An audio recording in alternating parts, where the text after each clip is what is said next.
You do, you have to sit at the table up there. You get an old truck. Yeah.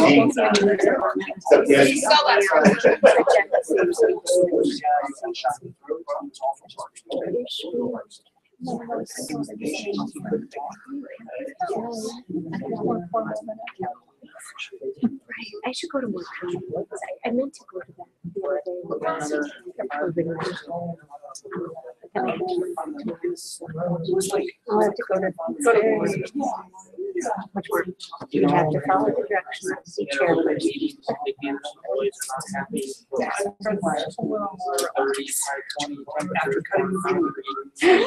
That sounds so much nicer. That's better. It's just not just yet. It's starting in September. They're open on fours until December. Well, I think it's going to Yeah, you should. I want to learn, not have people show up, but just do it. They're going to be in town anyway. They want to get out there. And I've been slacking on this one because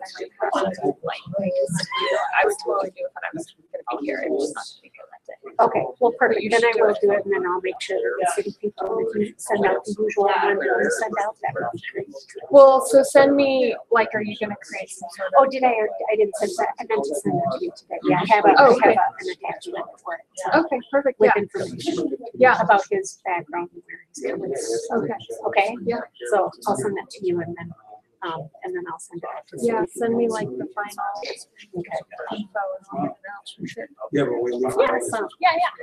Good deal. I wish I was yeah.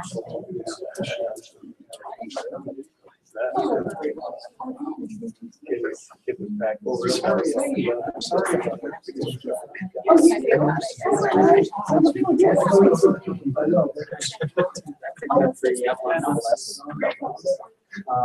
Especially if oh yeah, he did. I know he was dealing with several.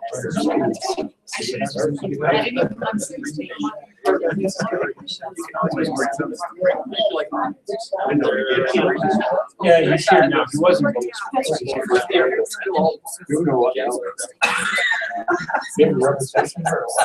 No, I was always well able for that berry and rain.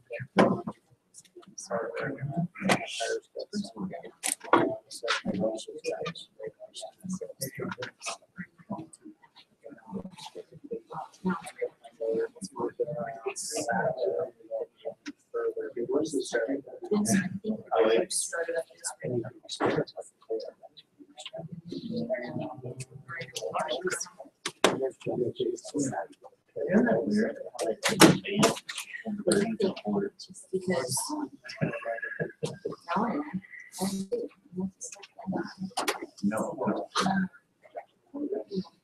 I want to see that amount. Yeah. Actually, is it next week? Oh.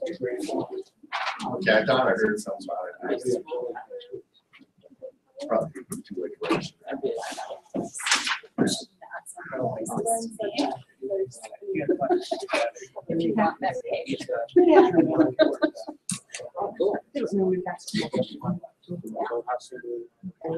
No, right.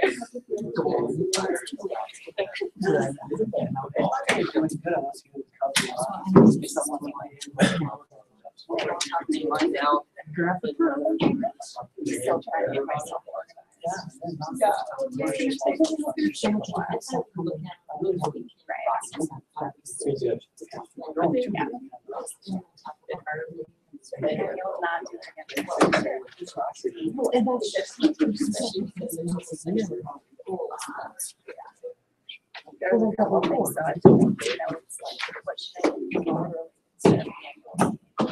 And maybe that'll make it easier. That's not such a problem.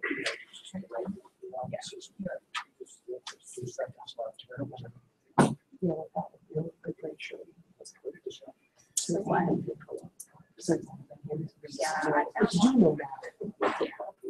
We don't have to submit it to MMIA. It's just recording the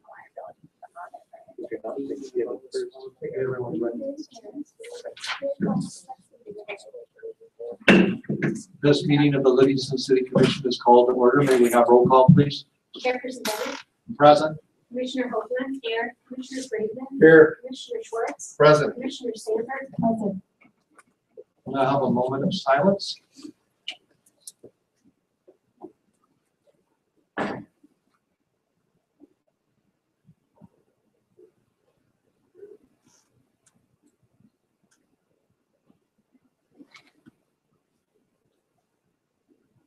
Thank you very much. We'll slide with the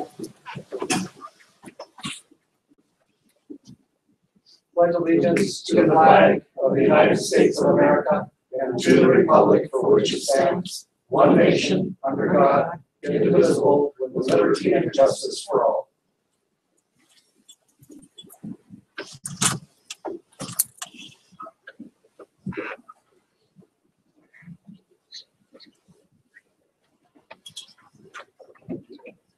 Our first order of business are consent items. Is there a motion from the commission on the consent items? Mr. Chair, I make a motion we pass consent items A and B. I'll second. So there's a motion by Commissioner Friedman, a second by Commissioner Hoagland.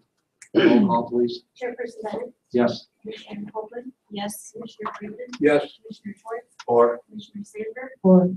motion passes. Tonight, there are no proclamations. We do, however, have one scheduled public comment. Scheduled public comment from Jacqueline Isley and Maggie Tarr, representatives from Live Well 49 Initiative.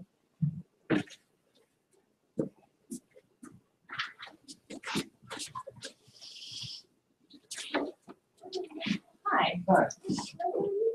I am Jacqueline Isley. I work for the Park County Health Department. And I'm Maggie Tarr with the Recreation Department for the city. And we are members of Live Well 49. We're here just to give you guys an update and some information about Live Well 49 and hope to have the city as a continued partner in this coalition. So I'll give you a little bit of background. The Live Well 49 is a community wellness coalition, and we came together initially as the health department, the school district, and Livingston Healthcare, and we wrote for a grant with the Park County Community Foundation to fund our first year of kind of gathering partners and getting a start for a coalition. You guys have a little bit of information.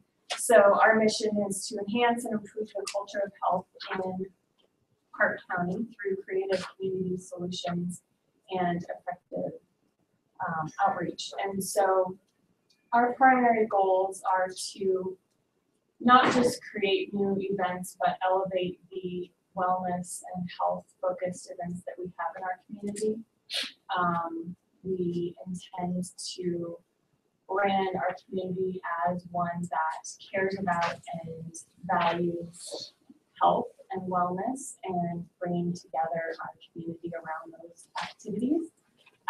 We also would like to create a really comprehensive calendar of events and a place for people who are looking into our community to land and see that this is something that we care about. So we're partnering with the rec department, with Livingston Healthcare, the school district, obviously, learning partners, food resource center,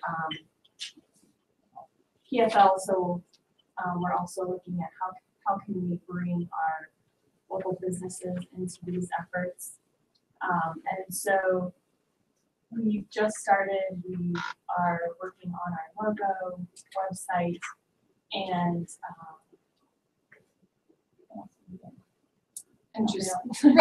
just establishing those relationships in terms of looking at our calendars, what we're already doing for the long-term event planning. What is it that the city is doing, that the county is doing, that we already have a hand in, and then garnering the support of our partners. And so far, it's just been phenomenal. I mean, one topic was how do we improve the food systems within the programs that we run. And so we run through the rec department, PIR support camp days. So when school's out, we're running a camp session. Well, we know it's cheap to buy frozen pizza, but what can we do with Michael McCormick and with Jesse Wilcox and other partners and improve that system, and how can they make it affordable to us by leveraging that with us. So it's a really great table to be sitting at, and really great support all around. So yeah, and so we have a lot happening in our community around these efforts, but this is a place to come together and be really coordinated and intentional about it in terms of our trails and our active transportation and our local food sourcing and our events that we have. We can do that work together intentionally rather than doing it individually and hoping that we cross over in some way, which is sometimes what we see. So we have Maggie, who's representing the city on that coalition, and also hope that we can see some of you all at our events. We brought a woman from Missoula last month to talk about the efforts that they've done in Missoula. They've been working in a more coordinated way for about 9 years, and she was able to share some of the great impacts that they've had over their 9 years of having a community wellness coalition. And so be looking for us and be looking for events that are branded with the Live Well 49 logo, which is yet to be determined, but PFL is helping us with that.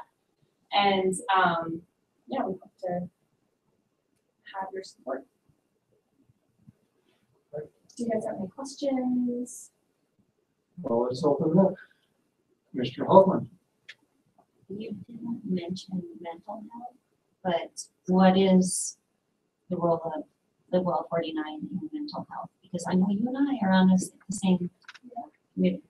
Yeah, and actually just this week when we had a meeting, we were just brainstorming some of our indicators of a healthy and well community and focus on mental health and creating supports and addressing mental health issues was identified. And we know that, I know for me, when I think about wellness, I don't just think about physical activity and food, I think about the whole person. And so we have had a lot of conversations about how do we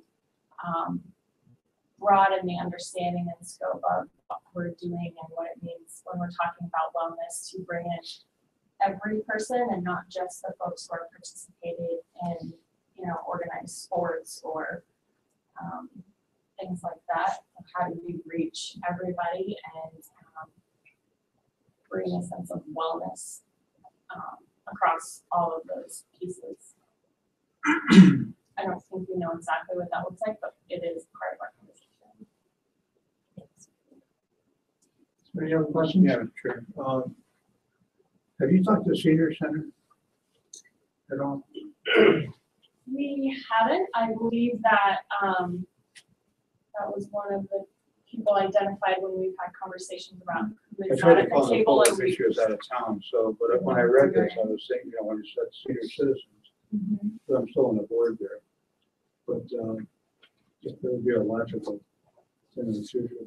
Yeah. Yeah, Nicole's at my executive director. I will be at the senior center with Livingston Healthcare for Trails RX on Monday. And I wanted to discuss with them other opportunities for Civic Center use as well. So I will hopefully catch Nicole's ear while I'm there and then bring her in on the greater conversation. And when will, Mr. Schwartz. oh, I'm sorry, yes. I didn't mean that. When will you have a schedule of events and how will we know about it? When will we have that scheduled? Yeah. That's a good question. We are currently working with a web designer to figure out what that's going to look like, and we're trying to figure out the best way to capture all the pieces that we want to capture. You will know because I would send it out to everybody, I'm sure. Okay.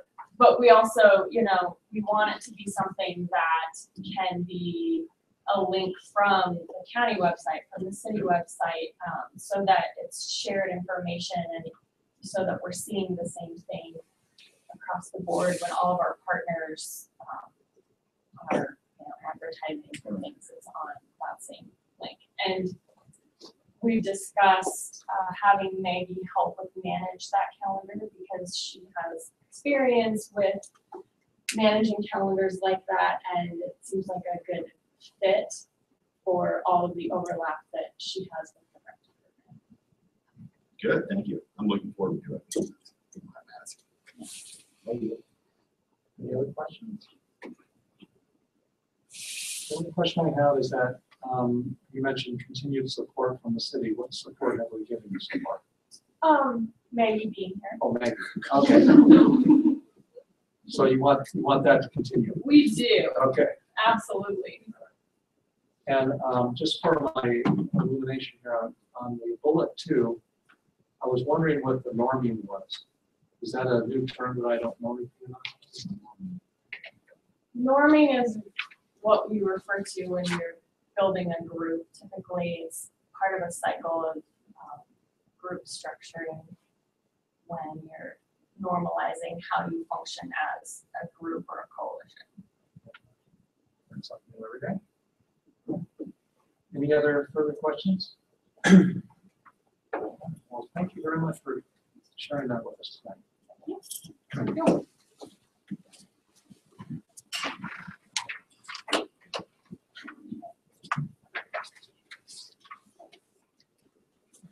All right, we do have one public hearing tonight, and that is on resolution number 4758, resolution of the City Commission of the City of Livingston, Montana, fixing the tax levy for fiscal year 2017-2018. Mr. Cardus? Thank you, Mr. Chairman. As discussed in the last meeting, this resolution is the finalizing of the levies. We had the initial estimate on what the levies would be and what they would be worth. These are the final numbers from the state as they came in.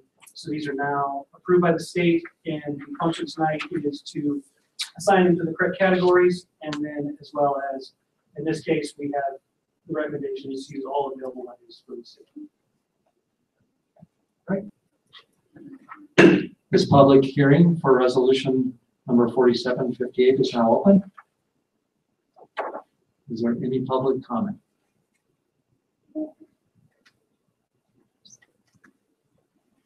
Any public comment on resolution number 4758? Public comment on resolution 4758? This public hearing is now closed. Is there a motion from the commission on resolution 4758?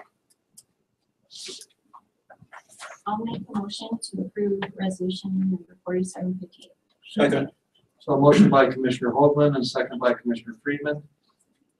Okay. Commission questions, clarification, discussion before we take a vote. May we have a vote, please? Roll call, please. Excuse me. Chairperson Bennett, Yes. Commissioner Hoagland, Yes. Commissioner Freeman, Yes. Commissioner Schwartz, 4. Commissioner Sandberg, Against. Motion passes. Tonight, there are no ordinances. There are 2 resolutions. The first resolution is resolution number 4757, the resolution of the City Commission of the City of Livingston, Montana, of its intent to amend the budget for fiscal year 2016-2017 by making appropriation adjustments in the amount of $1,016,950 and revenue adjustments in the amount of $608,550. Mr. Cardus. Thank you, Mr. Chairman. This is basically the closeout of fiscal year 17. It is all the areas where we either received more revenue than estimated or had more expenses than estimated. The 2 numbers, as you said, 608,000 extra revenues that were not budgeted for and $1 million in costs that were not budgeted for. Some of these costs are already paid for by unanticipated revenues. Things like these disposal fees increased because there was more disposal, but we also received more fees as they came across the city, also paid for themselves. That is true of several of the items. Some of them come from fund reserves. Some of them are, all of them that are asked for in this budget amendment are covered by fund reserves. Some of them were budgeted that way. Some of them just needed additional authority in this case. So it's not that they exceeded by that much. We just need to up the authority for that particular item. And the highest item on there was the dispatch remodel, which was a result of the county and the city going together to remodel the dispatch center for the dispatchers.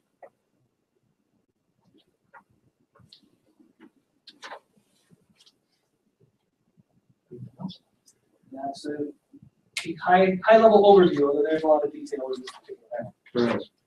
I also want to mention that this is also going to be at our, I believe at our next meeting as a public hearing as well. So, all right. So is there any, first of all, is there a motion from the commission on these budget amendments? Adjustments? I make a motion that we pass resolution 4757. I'll second. There's a motion by Commissioner Friedman, second by Commissioner Hoagland. Commission discussion, questions, clarification, comments? Commissioner Sandberg. I appreciate the information. Thank you. Just a couple questions that I had. So I printed this part out, so I think it's the page 32 of the agenda.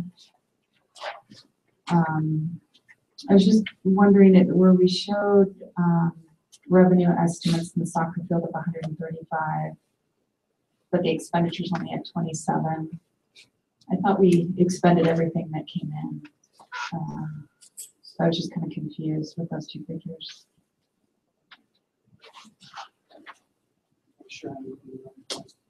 So I'm on the page, let's see It's here. either page 31 or 32, and Commissioner Sandberg is referring to The notice that shows the,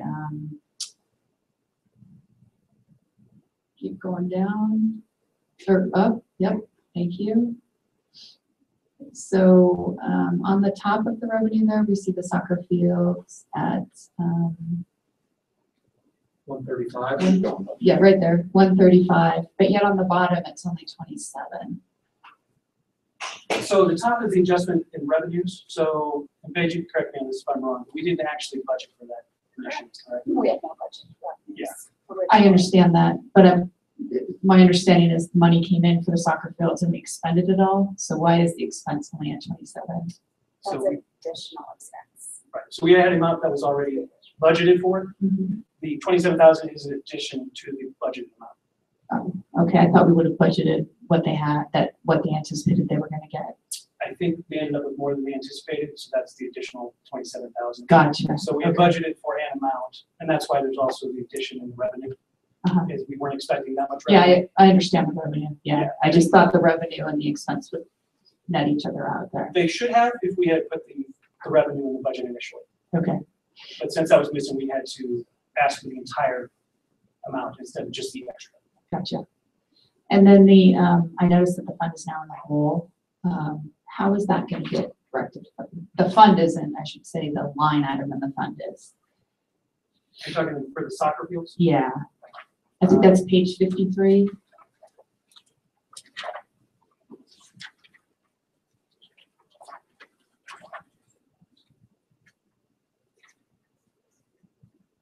$1,300.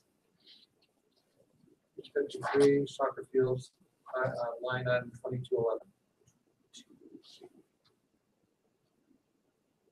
So, yeah, so how will it be in the future you're talking or currently?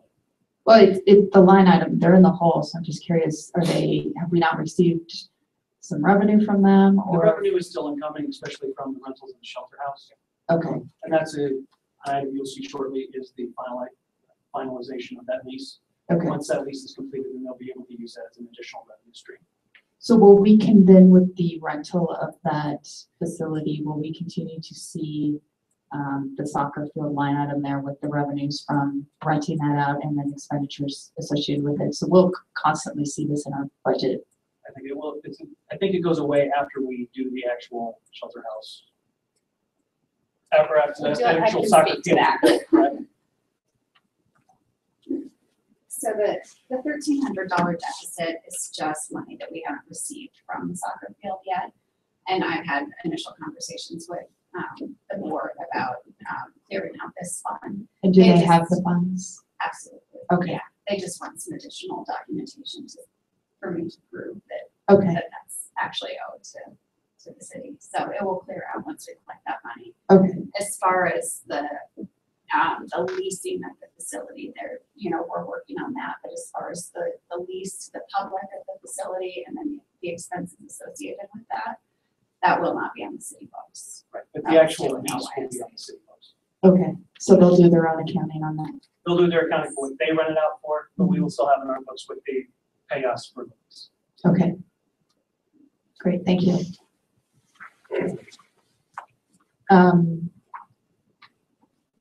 And then with the street maintenance, the fact that we actually purchased the pothole patcher. Yes.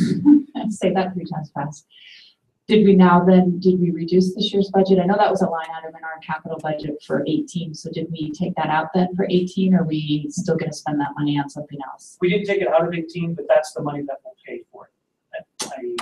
We'll keep that as a line item budget in 18, but that money has already been spent in FY 17, if that makes sense. Okay, We aren't gonna buy an additional pothole patcher, we aren't gonna buy anything else. I am, okay, The money that was budgeted went towards that, just in the earlier fiscal year. okay. So in essence, we're carrying over less in reserves, and it won't be an expenditure of 18, it was an expenditure of 17. Yes. Okay. And then I noticed in the write-ups that Paige provided about some rather important expenditures that we didn't budget for and we missed, which is, well, there's multiple, I don't have the page written down.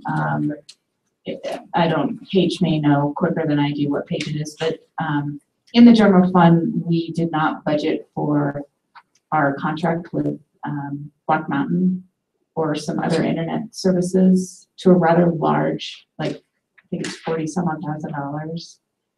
That's on page 41 at the bottom. Yeah, Under and I'm central storage. just kind of trying to understand how that was missed in the budget process, because that's a big ticket item.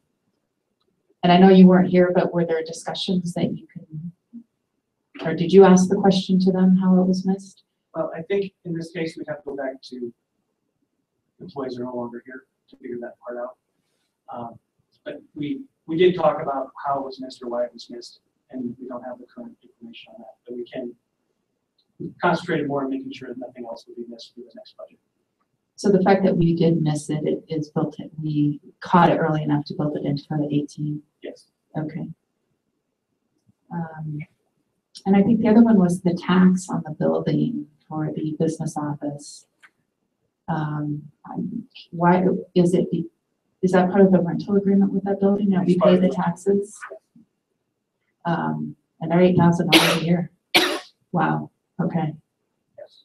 That's a considerable chunk of change. It is. What's the rent for the building? What's the annual? It's about $1,800 a month. Wow. So taxes are like half a month's rent Yes. each month. Just a little less. Who signed that agreement? We're no longer here. It's always a great answer, isn't it? Okay, let's rephrase to be proactive. When is that lease up for review? It was a 10-year lease. Is it possible to bring up perhaps some negotiations? That is already being considered. Okay. I think the other question I had on the ambulance fund, and I just didn't quite understand the summary, just out of my own ignorance. So page 48, under the enterprise fund expenditures, they talk about the enterprise fund and that negotiated transfer incentive pay was, or transfer incentive pay was negotiated in the last contract, which I guess we approved that contract. When was that? Should have been, was that signed a year ago? Approximately now, yes. Yeah, right, it was a year ago. Were the other commissioners aware that that was part of the contract that we approved? I know I didn't approve it because I voted against it, but do you remember that that was part of, or were you aware that that was part of the contract? Okay, which part now? Um, This, Incentive pay? Incentive pay. Mhm. Are you looking at page 48 under ambulance fund? I am. Okay.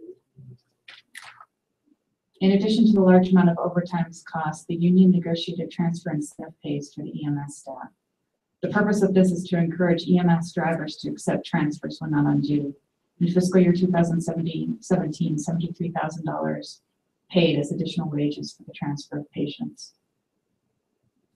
Is that a direct reflection on that incentive pay then, or are they two separate items? Is what it. The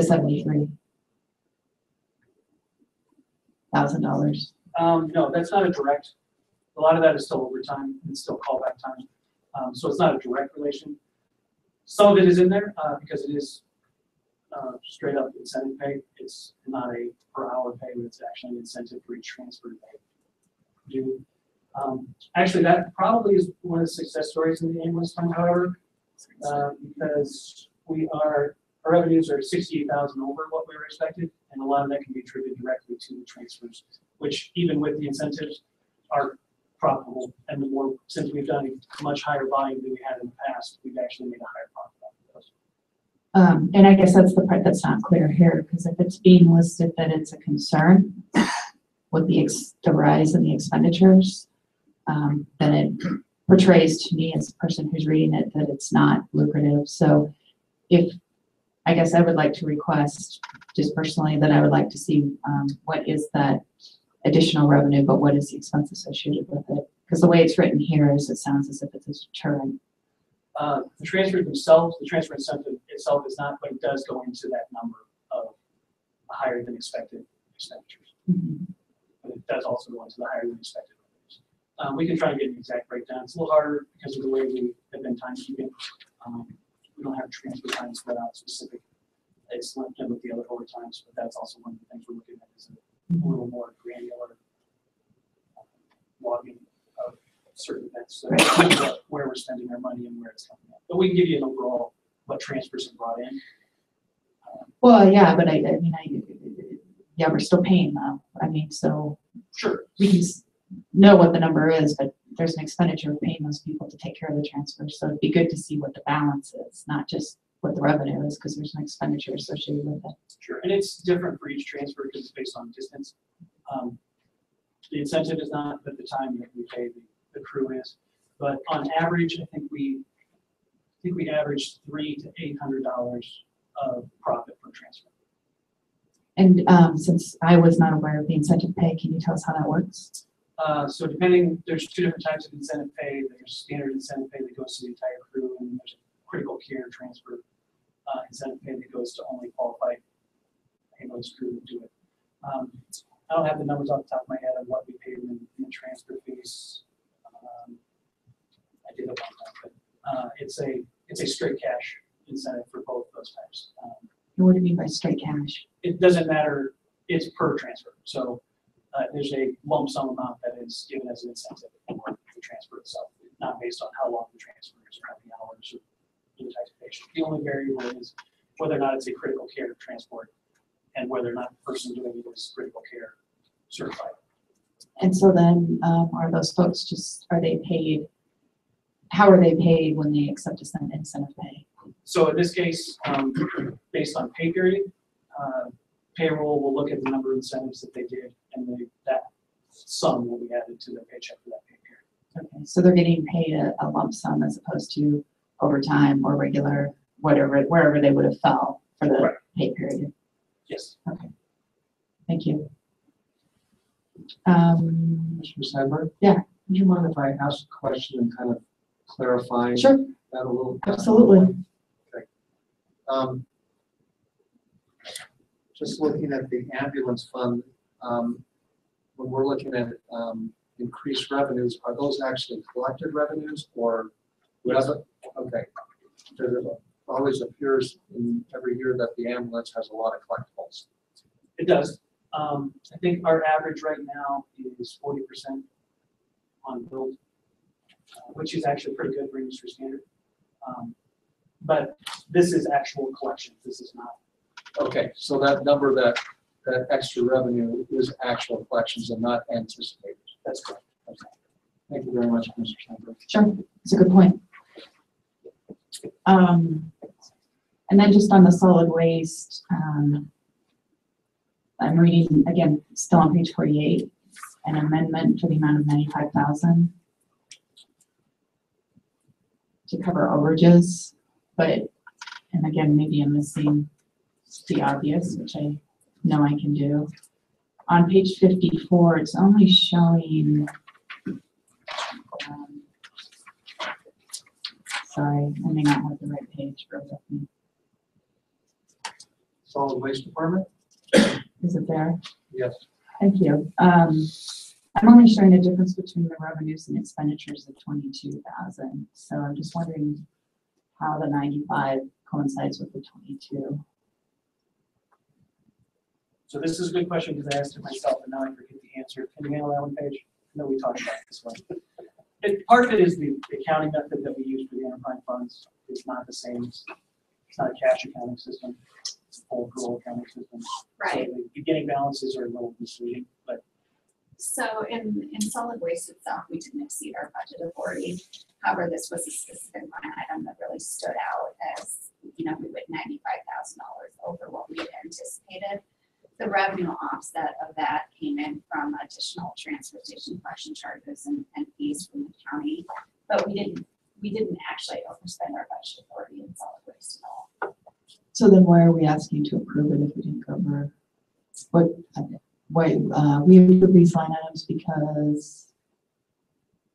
so in this case, it's more informational. It's not that we need the authority to spend the money, but it's to let you know that we don't significantly over any line item. Okay, so it was a line item. Yes. So in this case, it's because there's other line items within the solid waste fund, but this was specifically disposal fees.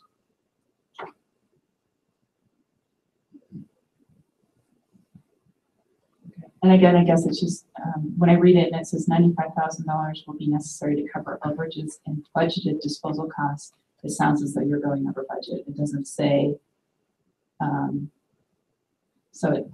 you find that confusing language, anyone else, or makes sense to you? No, we're stating it in our appropriation adjustments that solid waste is having an adjustment on unanticipated revenues. Came from of $95,000 on page 31, 32, and then it's stated here on page 48. So I thought it was clear until now. So when it says that, it's the actual disposal cost. So it's disposal fees. It's that line item. It's not in the solid waste fund. Gotcha. It's not an overage in the solid waste fund, just an overage in this. In the line item for the disposal cost. Yes. I gotcha. Thank you.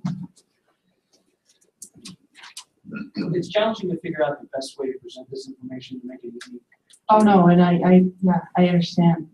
So I'm always welcome for any suggestions on how to make it better. Well, when I was looking at it, just from a financial background that I have, I think it's somehow if you can show, I went through and said, okay, this revenue takes care of this expenditure and mark those off. And then even if you sum it, so for instance, so there was a way that you could say, yes, we spent on EMS gear $135,000, but we also received this grant.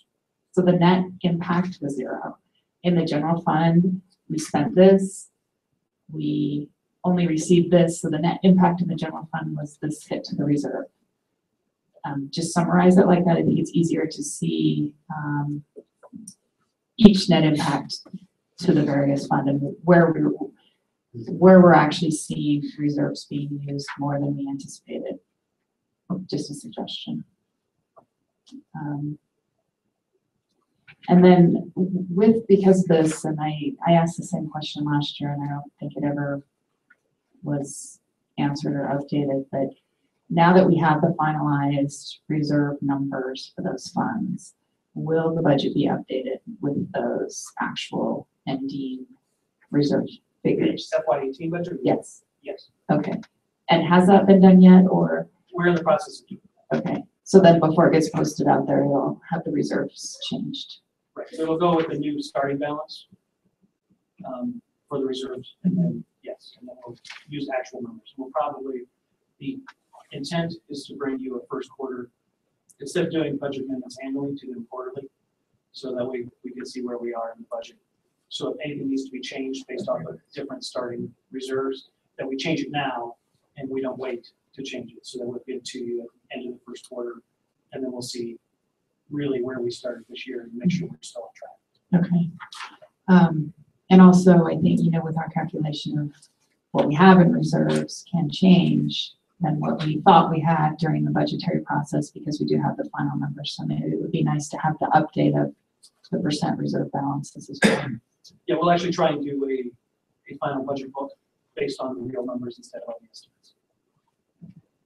But again, that percentage reserve limit that I know, I don't think we have in policy, but it's our guideline of what we wanted to have in reserves to start the year to make sure we're still kind of on that track, or Right, and how that'll be in these that book. affected it. With all of you. Okay.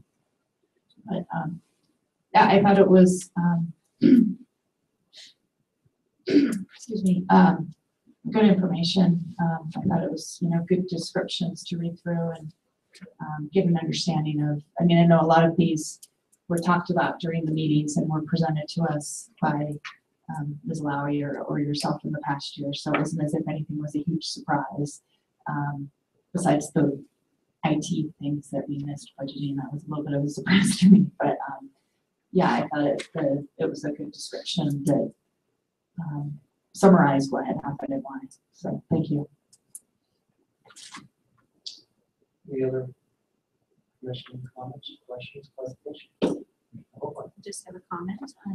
I too appreciated the explanations that you and Paige did to help us understand the process, and I do like that idea of putting this happened, so this is the result together, like Sarah had said, to maybe understand it better. Yeah. That's all.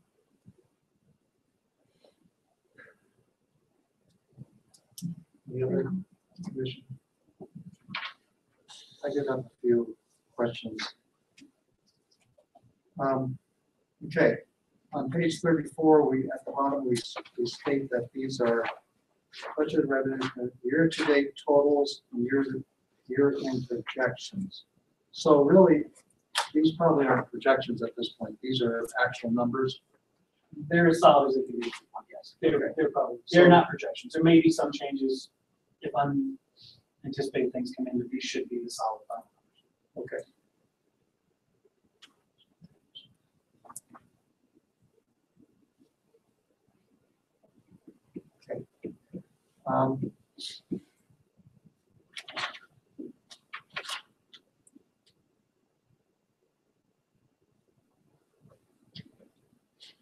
I know probably seen these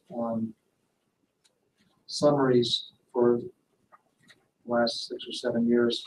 Some of the wording's very similar. I'm sure there's a template you worked off to go through, so there may be a couple little areas that may need to be updated based on the just the wording themselves.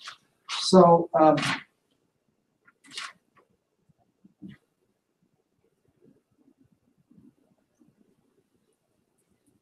have to go back here because I can write them out as nicely as Commissioner Sandberg can. So when we're looking at on page 38, we're talking about personnel funds and personnel costs. They're highly predictable.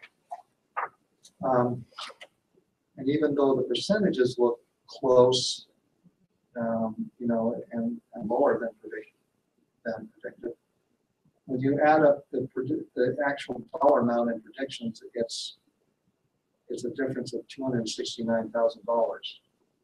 So to me, that seems like a far distance being off as far as the budget. When you take what I'm specifically talking about is salaries and wages, page 38, where you budgeted 45, 4,593,000, and we expended 4,505,000.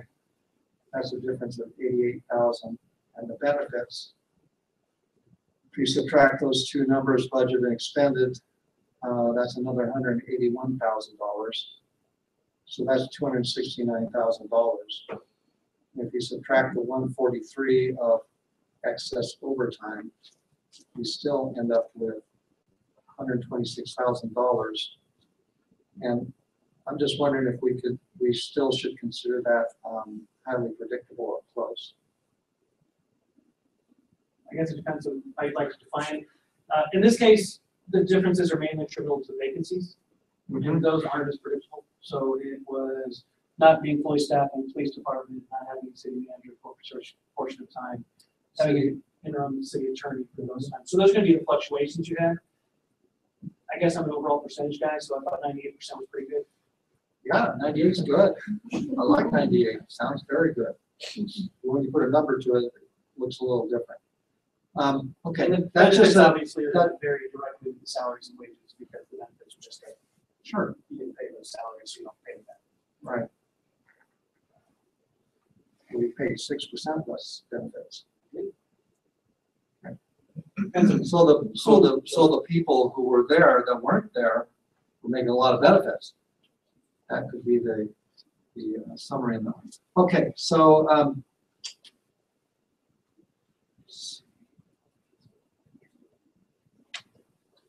okay, and general fund revenues, collections here on page 39. Says at the end here, we're slightly behind this average with only having collected 98%. Now, don't we get those revenues? Are we talking about, okay, we're talking about the entire general fund. So not all those revenues are property taxes, but where were we not getting those revenues from? Where were we not collected? Were those property taxes? Were those state revenue? Were those the entitlements? Because seems like everything under the The general fund property taxes are actually the next chart, so it's not property taxes. yeah. And that's so the 98.2 is referencing directly the property taxes. For the rest of the revenues in the general fund, we were 101.7. Okay. So I guess what I'm thinking is, why weren't they? Don't we get those monies from the county? We do get those monies through the county. So that's either people that aren't paying the taxes on time. So is that the reason? That's the reason. Okay. So there's a lot of tax lien sales out there. could be. Okay. On page 41, under general fund expenditures,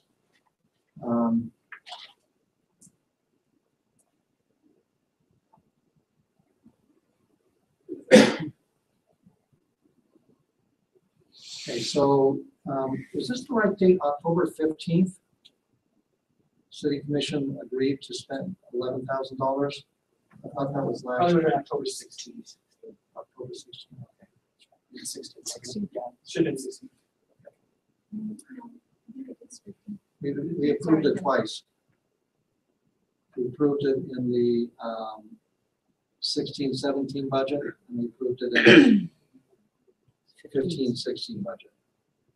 So it was probably approved in October 2015, but this particular one should have been 2016.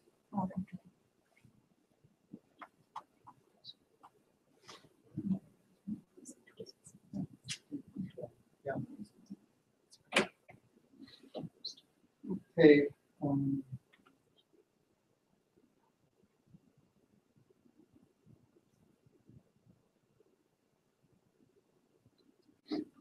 Okay. Getting back to Commissioner, I had the same question with the finance office and the taxes. usually in a lease, when you pay rent, usually the tax is in the rent. Did we negotiate a lease where the tax wasn't in the rent? Yes. That's not typically true in a commercial lease. In a commercial lease, you typically pay all of the costs associated with the building, including taxes. Maybe in the, did you notice that in the private sector as well? Yep. And they pay a rent and the tax is a separate line item? Yep. Okay. Well, even in that case, you want to pay it as a monthly. You would want to budget it out in your business monthly, I would think. Yes, and in my experience, it was usually part of the monthly rent agreement instead of an $8,000 check all at once, but that's Yeah. not how this particular lease was set up, so. Yeah, I'm more familiar with including it into the rent. Well, it's probably a little different for the city since our income isn't monthly. We only receive tax revenues twice a year, so it probably makes more sense to pay it on a semi-annual basis. All right. And the Black Mountain software for $19,000. We already went through that.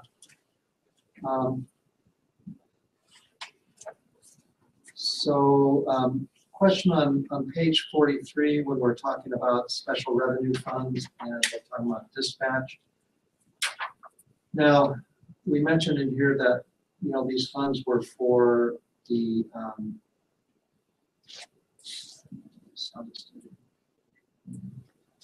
remodel of the dispatch center, but really in essence, it's not only a dispatch center, we remodeled police department, we remodeled that whole section, so. It's the entire section to accommodate room everyone upstairs. Right. But did the dispatch center pay for all that? They paid for the. I think they paid for the majority of it. Okay. The only other thing I have here is the last two items on page 43. Are those this year or are those last year?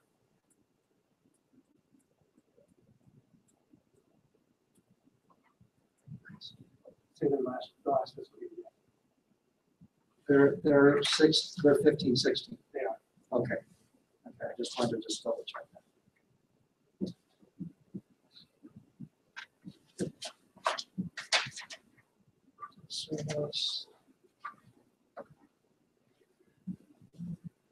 So the only other thing is you wanted some feedback on that. Just I think one good thing is I read through this and was kind of going back and forth to the numbers in the chart that we're actually approving.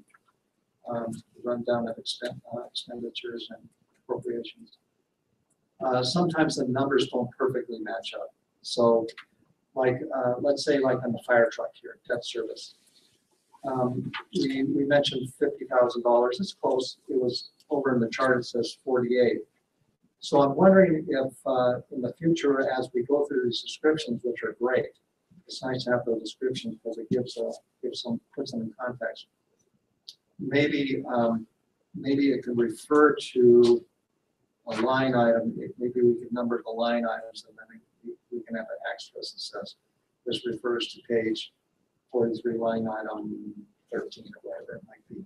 That's just a suggestion there.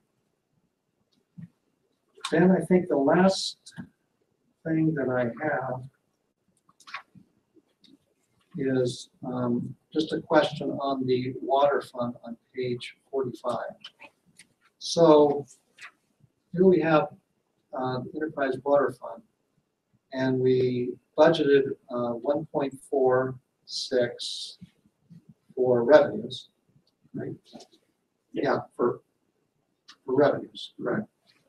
And we received 1.51. And that's about a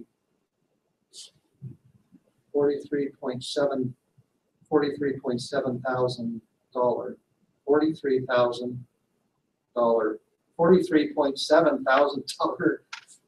increase.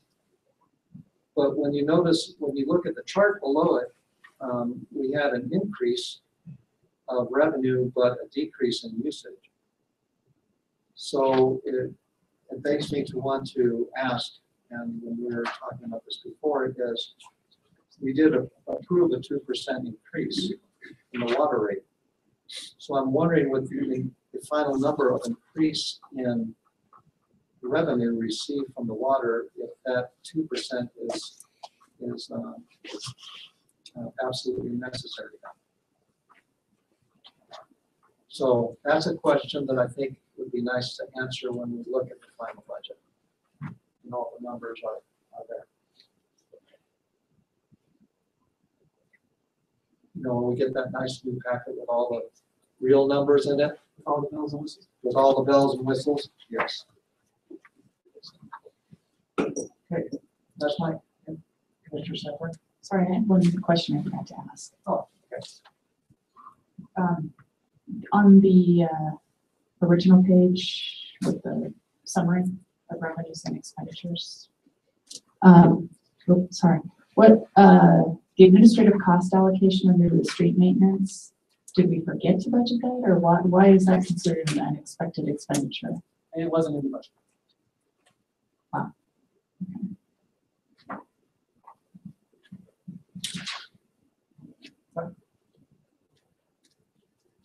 Are there any public questions, public comment on resolution number 4757, the budget adjustments? Any public comment?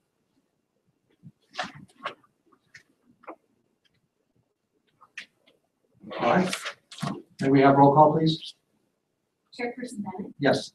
Commissioner Copeland, Yes. Commissioner Freeman. Yes. Commissioner Schwartz, Or Commissioner Sandberg. Or Motion passes. Okay.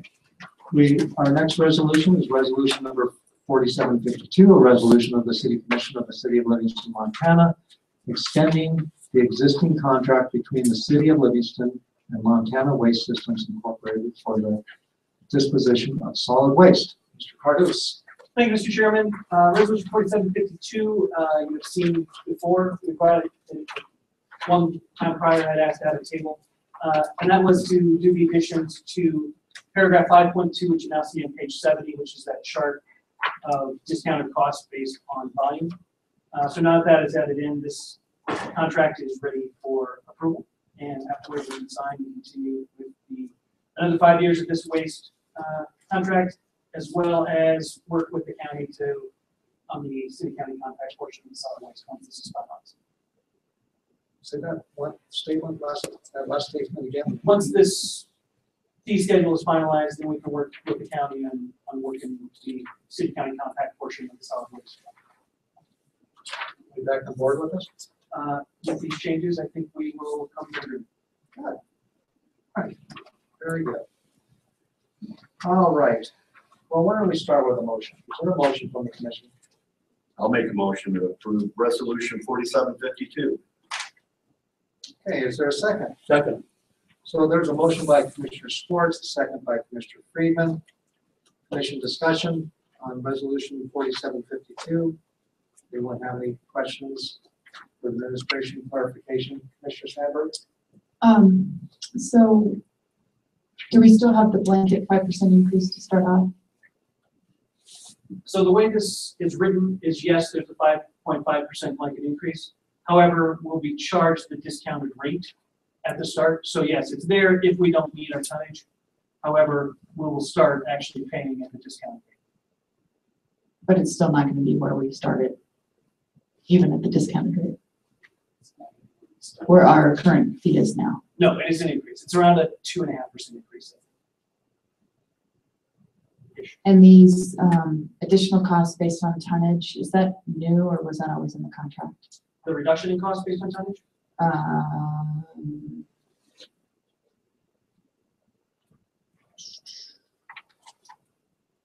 I'm looking at base cost, additional cost, total disposal cost. Right, so this table, if without this table, we would start at 46.63. Mm-hmm. So you notice that the base cost now is 45.63. So that's assuming a discount based on volume. And then the additional costs are basically penalties if we don't meet that volume.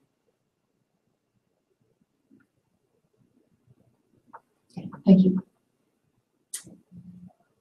Is there any other Commissioner Copeland? I may have missed this, but when you first presented, you were talking about the former contract and you tabled and requested tabling it. What did we change? I'm still confused as to what we changed from what we looked at before. From the last contract to this one, the main part is that table that's been included in 5.2. So you renegotiated this overall, which I thought the numbers were slightly different, but I didn't know if that was the one thing we changed. That's the main, I think there might have been a couple other small changes in wording just to make sure that we were all on the same page. I think I defined what the years were, what the dates were that this was based off of more closely. But the significant change is the reduction for bond.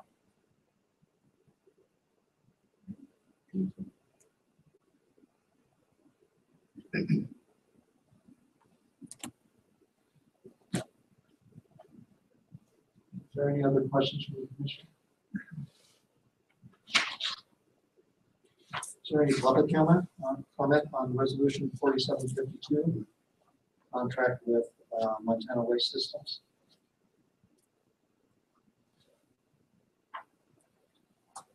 Okay. Question I have is, has the county been advised of this yet? Yeah. Have they been into that? As we have another rate schedule that might be more attractive to them? I sat down and talked with both their public works director and the commission. And we're negotiating other parts of the city-county compact right now, but as far as the actual price per ton for disposal goes, we are pretty solid. Okay.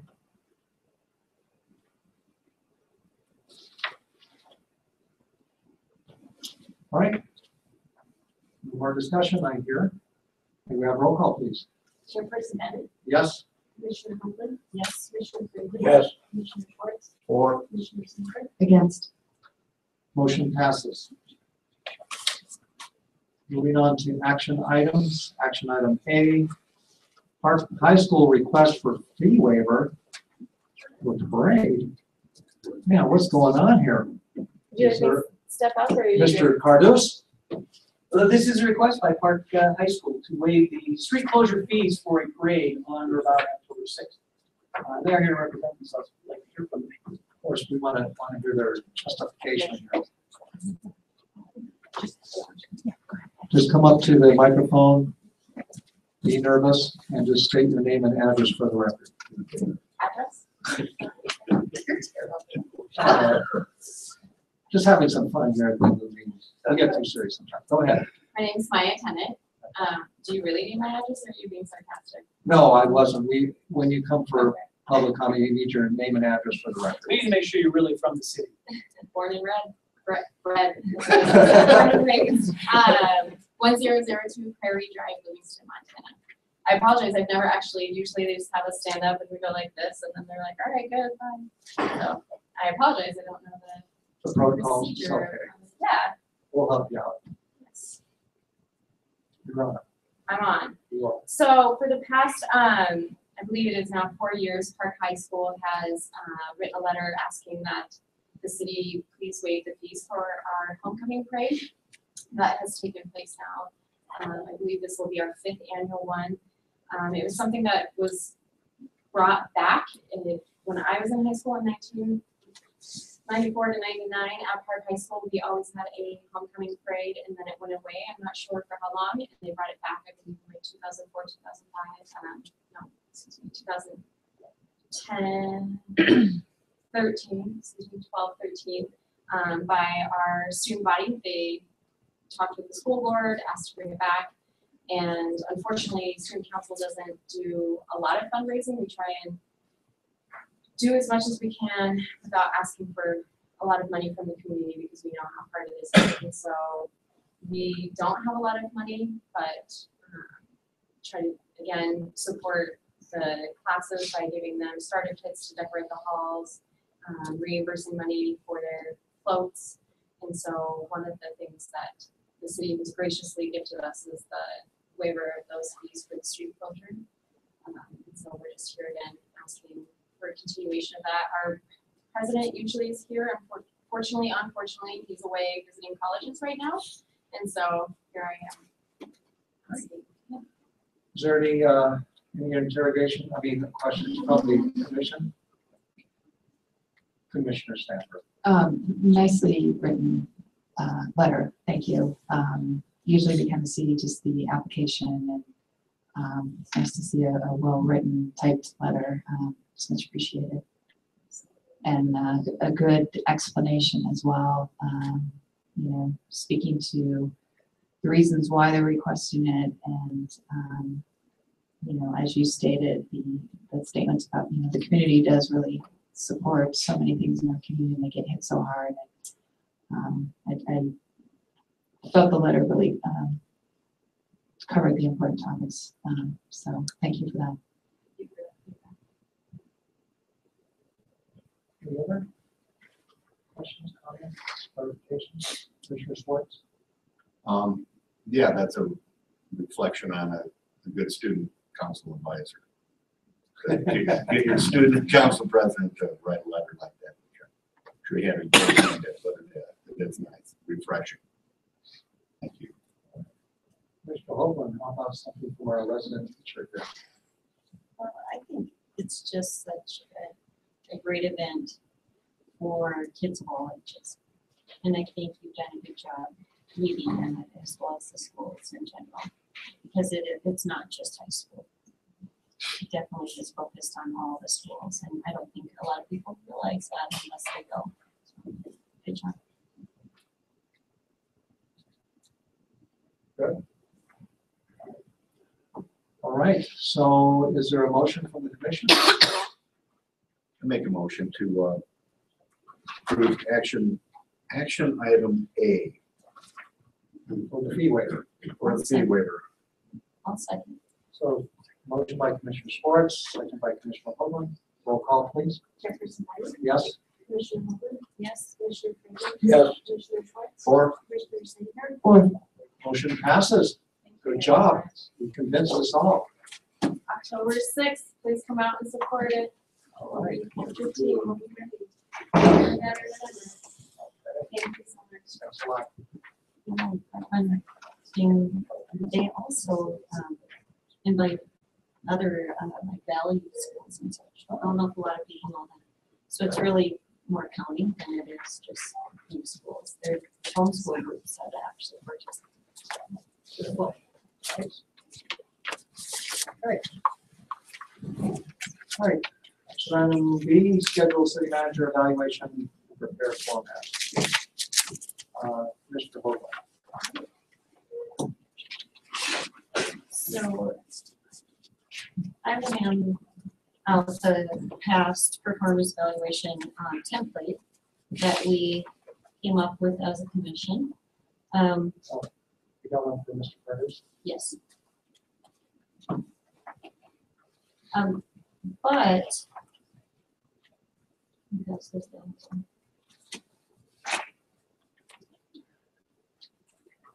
One of the things that I would love for us to think through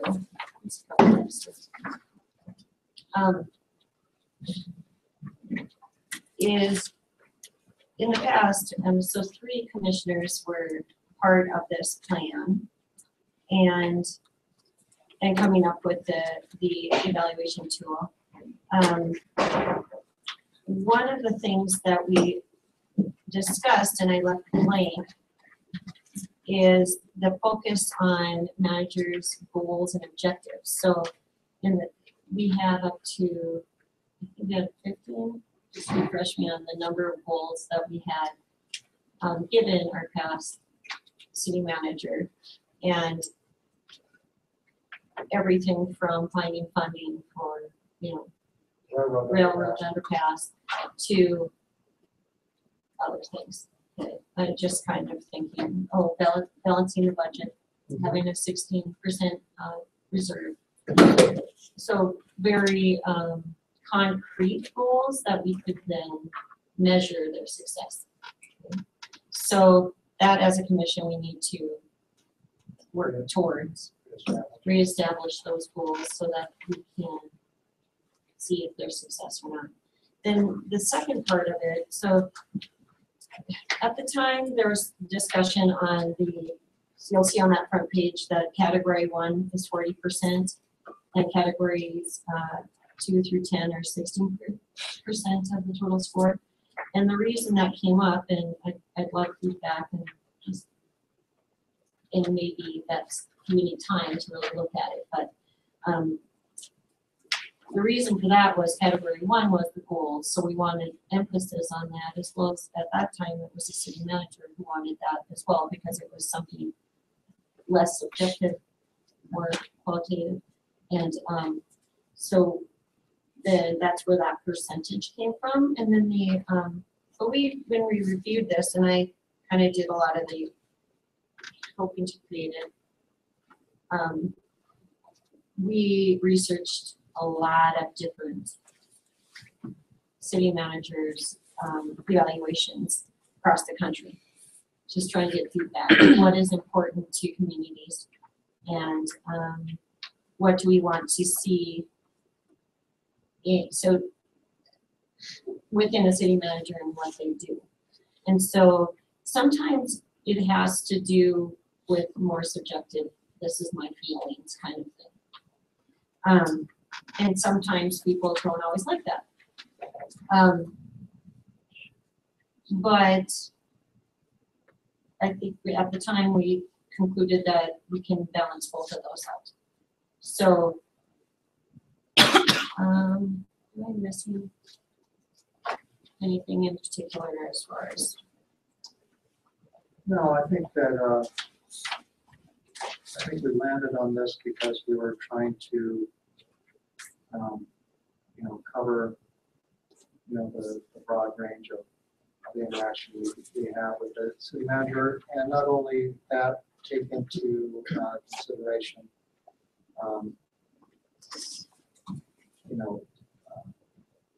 information we may hear from the community. I think that all these different categories are appropriate. If we go through them one through, we're actually at one. 2 through 10. Individual characteristics, professional skill, and status. Working relationship with elected members of the commission, or policy execution, executing the policy of the commission, reporting back to the commission, community citizen relationships. That's mainly a reflection on the city manager's work with other members of the community. Staff and leadership.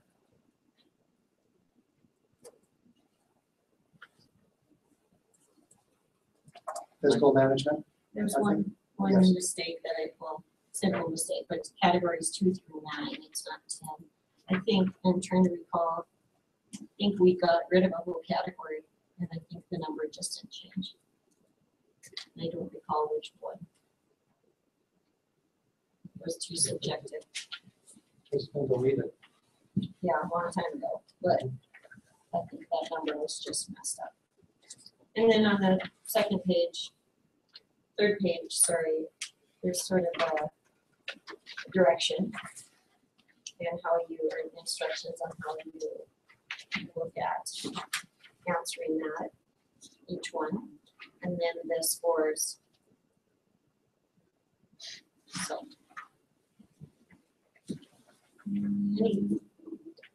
this is your question. Any questions?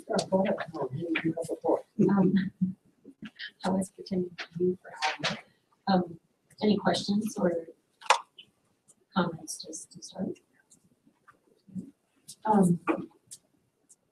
So and by flipping this page, I saw what I wanted to see. It will say it'll be summarized in the performance and evaluation to be presented to the governing body as part of the evaluation process. So what I'm used to seeing is a point person on the board or trustee group or whatever the governing body is that we would all submit this information to, and then they would compile it in a summary, and that would be what we would actually discuss during the review, as opposed to everyone's various opinions that go on and on and So we basically have a summary that's a consensus of the group. And I would nominate Jarrell. And then that person also then would provide a, a summary of this to the findings. But I also think too that it is important that it stays within the board. I don't think that it's information that other administrators need access to. The one thing I don't understand, and I mean I have no problem with it, but I'm used to. There's a lot of sign date, and initial. I'm used to not having that requesting that you don't do that. So I'm wondering why we need people's names on these forms, and then what are done with these once they're compiled.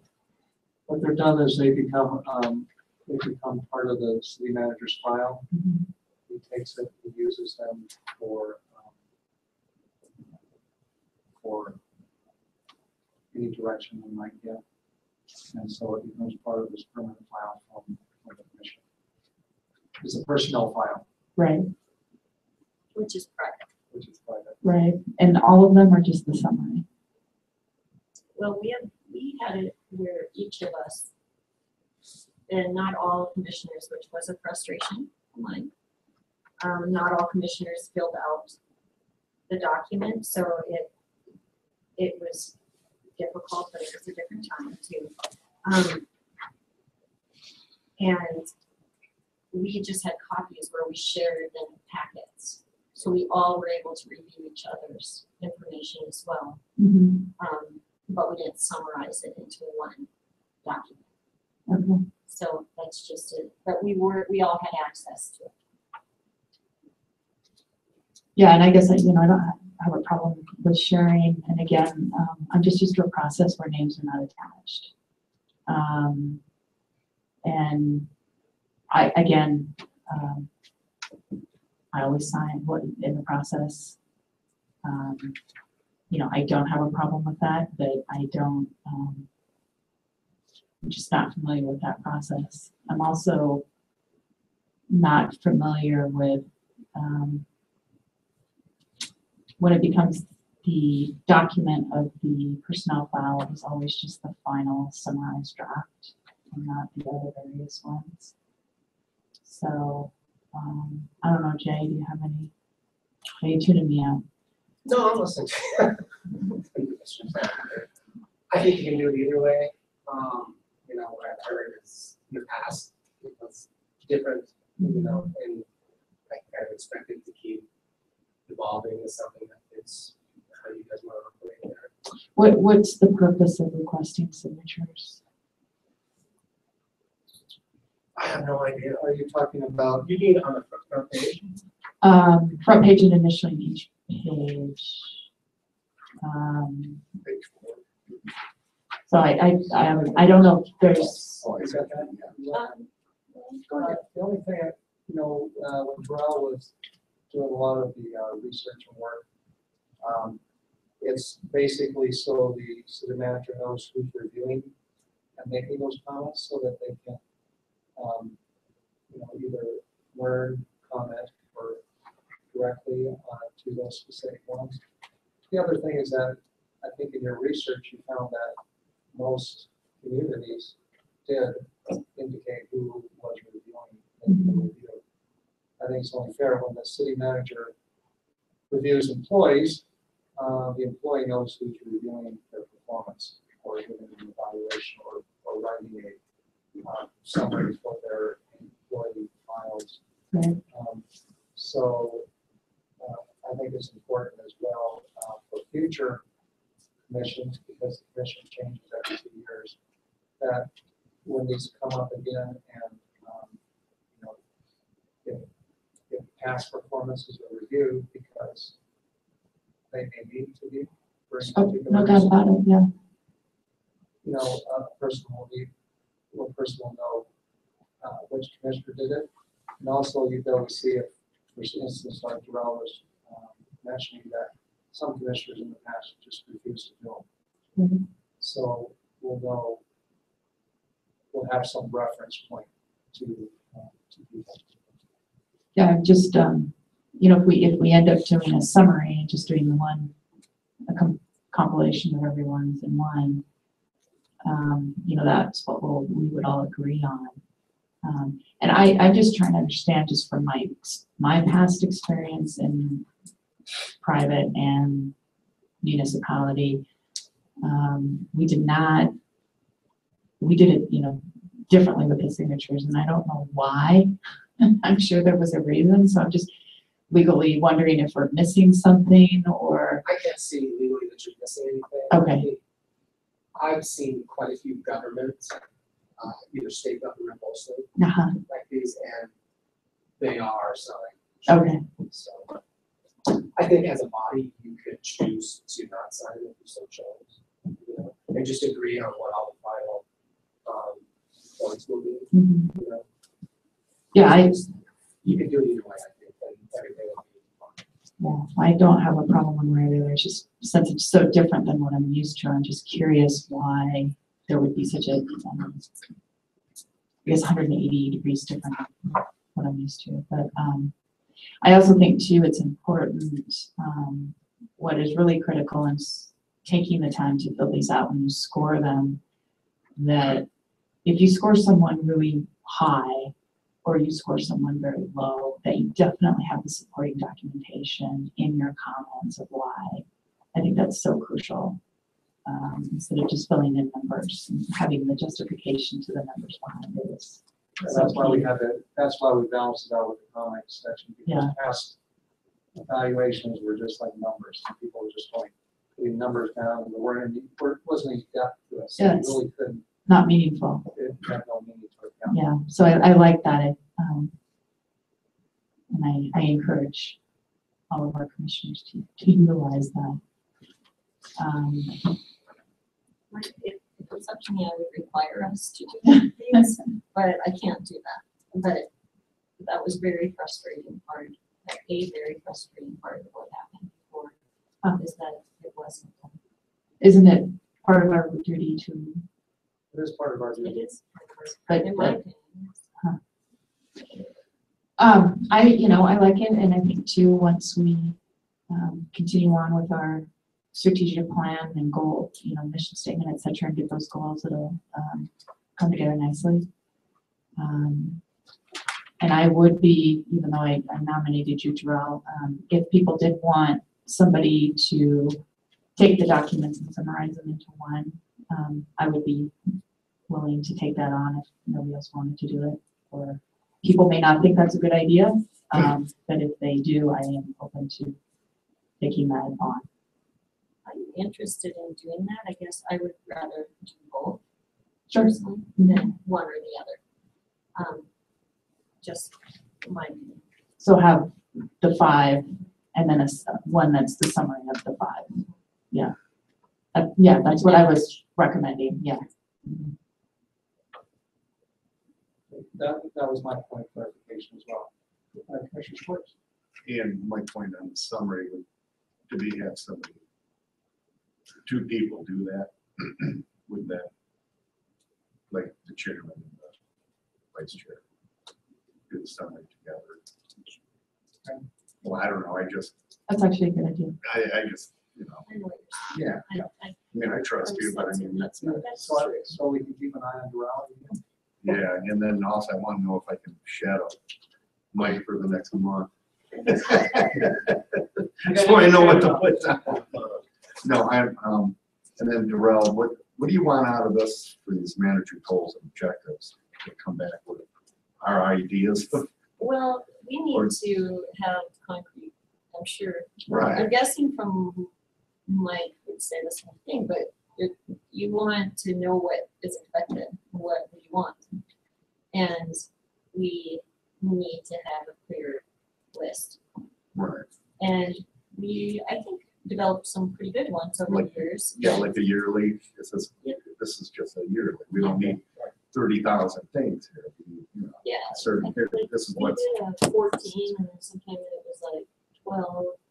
And it was also agreed upon, agreed upon by the manager as well as us, so that we are, agreement. yeah, and strengths well, and makes sense, weaknesses and what we want, I think it validates, our employees' purpose. Okay. So, yeah, we as a commission, you can Start thinking about that. soon. Okay, so can I have one point of clarification on that? So are you thinking we need to do that? We can't really create goals right now and then evaluate them on without any performance distance. So basically, this performance leaves off the goals that we didn't do when we met that first time. So, so in essence, what we're doing is we're just taking 2 through 9. 1 through 9, And 2 through 9. we realize that it's sans goals. Okay, also, we're gonna just eliminate that from this evaluation Yeah. and deal, okay. So So that's then- what I was So unclear then on. there would be, correct me if this is how I'm hearing what you're saying, is that we would go ahead and set a date for an evaluation. Everyone would fill out their forms, turn them into you and I would make a summary, get them out to the commission and to the city manager. And then prior to the meeting date that we have, and then after that, we would then set goals. Set the goals. Okay, For the next year. gotcha. Unless- Yeah, that's what I was confused. Unless we wanted, sorry, Sarah. Well, I think when we met last time to even set the goals, we got into that, not, do we want tasks or goals? And I think, that was the whole conversation of, reevaluating the mission statement and having the person come in with a strategic plan. And then the goals, the city manager would coincide with that strategic plan, is how I remember the conversation. So I think, and we knew that at this first evaluation, obviously we wouldn't have those goals, but I saw in Mr. Carduce's reports that he is moving forward with meeting with a person to help us with that strategic plan. But I think kind of as we talked about, we can have some tasks, I guess, that we, and again, I wouldn't recommend we throw them in here because we didn't have it with that initial conversation, but as far as actual goals, we really wanted those to coincide with the strategic plan. So, Yeah, but there are certain tasks, label that are important that I think everyone. we can monitor. That don't fall under this. But that meeting would happen after this meeting. Yes. And then I guess the other component, and I always struggle with in doing these evaluations is staff and leadership. And I'll just be the first to say I have absolutely nothing to evaluate that on. And so that's a difficult one for us to, improve staff performance by evaluating the performance of staff members. And I don't even know if that happens. So I know it's supposed to, but in that vein as well, and I know this from, they may have changed it at the school district, but in the past, they would give this tool to the administrative team and ask them to fill it out, and they could sign it or not, however they felt comfortable. But that gave the board a little bit more of an insight into the staff perspective. I'm just throwing that out there. And it didn't go into our, per se, evaluation because it's not, right. But it gave you a little bit of an insight. I know the 3 different superintendents enjoyed seeing that information again. Drill, I don't know if you guys do that now. And again, it wasn't mandatory. It was just provided to the administrative team if they wanted to fill it out, and they didn't have to sign it if they wanted to, or they could. But it's just another way to gather information.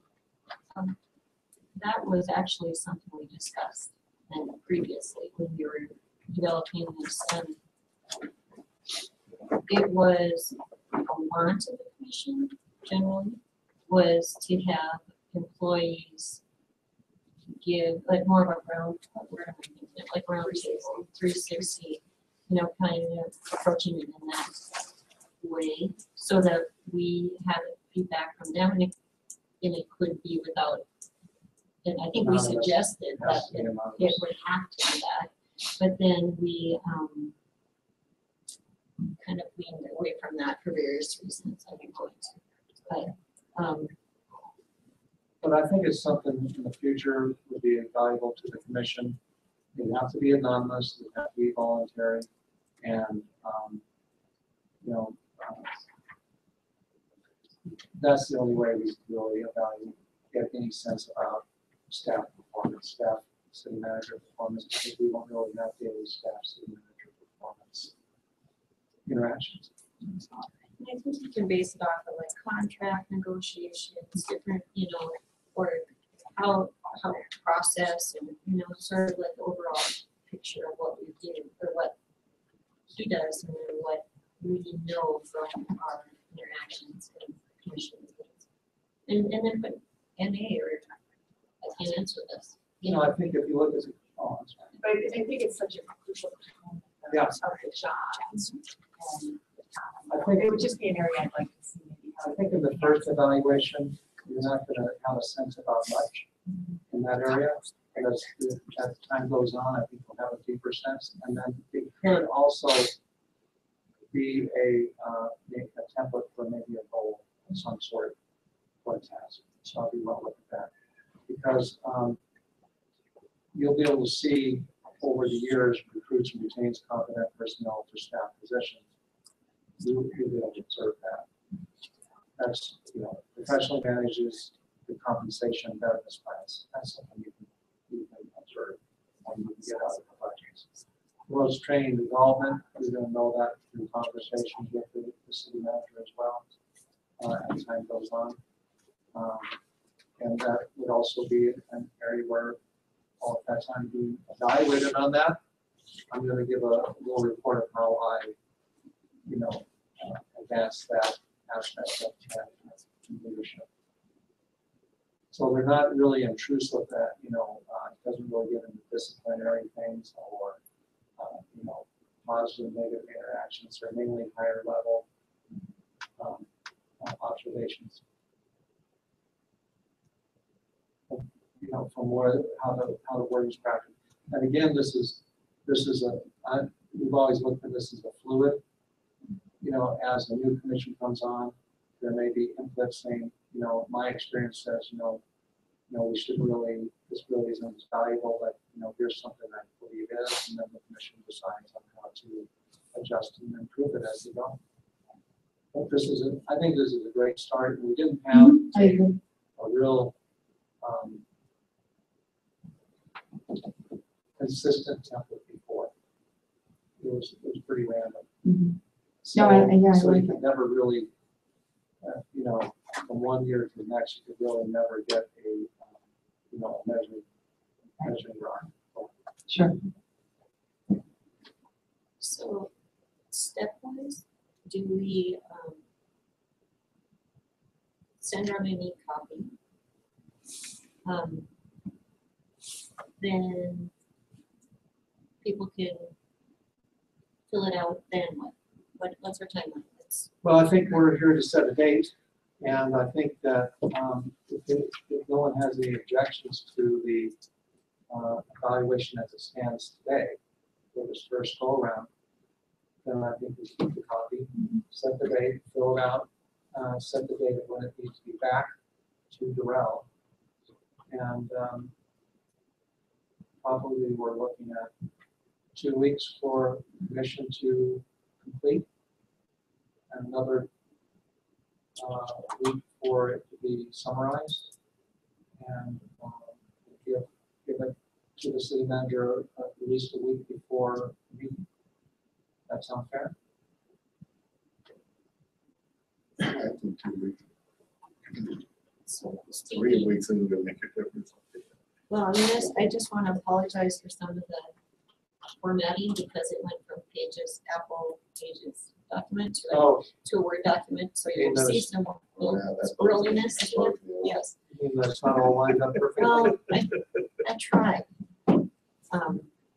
Then the other issue though is it a closed session because it's personnel?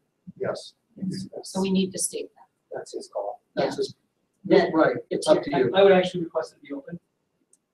So the public, The public can come in, they can listen, they can add their input if they'd like. Would we allow public input? can you, No. No, we're not. I mean, there'd be kind of public comment during the meeting. I guess that's a legal question, because this is a personnel record Right. that continues on with, it's a personal matter, and usually by state law, those are private and need to be private. It's, from what I've looked at, it's Mike's call. It's his call if he wants to close. I think you waived that, yeah. Right, he can waive his right to privacy, but as far as public commenting on his Yeah, evaluation, that's where I don't think they can do that. Yeah. But it is open to the public to watch. Yeah, absolutely, yeah, if he calls it, yes. So a month from now? Is that the time? Well, what do you want from us? Let's So figure it out. 2 let's see, weeks. we have our next meeting October 3rd. Today's the 19th. Today's the 19th. So 2 weeks would be October 3rd. A week for Joelle and myself to provide a summary. And that gives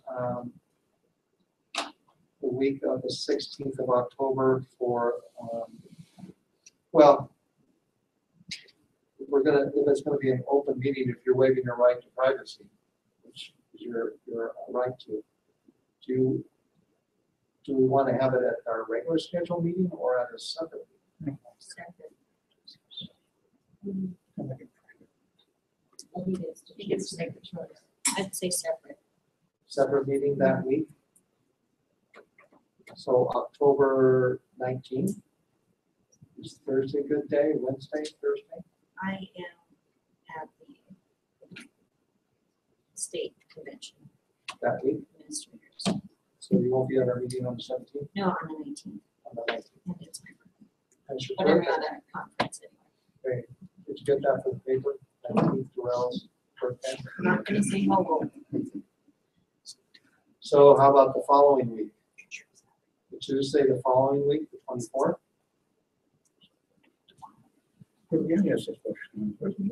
No, yes. What's the summary of what we talked about? What's the out of March? We've got this piece of paper here. Yes. Okay, so we're gonna set a date. Does anything happen between now and that date? We have to meet first, huh? I mean, we're dealing with this right now. Oh, yeah, I understand what Mel said. We're gonna turn these into Darrell on the 3rd. Yes. Right. So we're doing this without any meeting at all, this one here. No, We're starting. This is just our document to fill out, Yeah, right. right? and you turn it in on the 3rd. Rel and myself will collect No, there's the a summary. question. We're not gonna talk to him at all. Yes, we are. Yeah, but before we talk to him, we're gonna fill this thing out. Yes. But then you're not meeting as a commission to discuss this ahead of time. What do you think?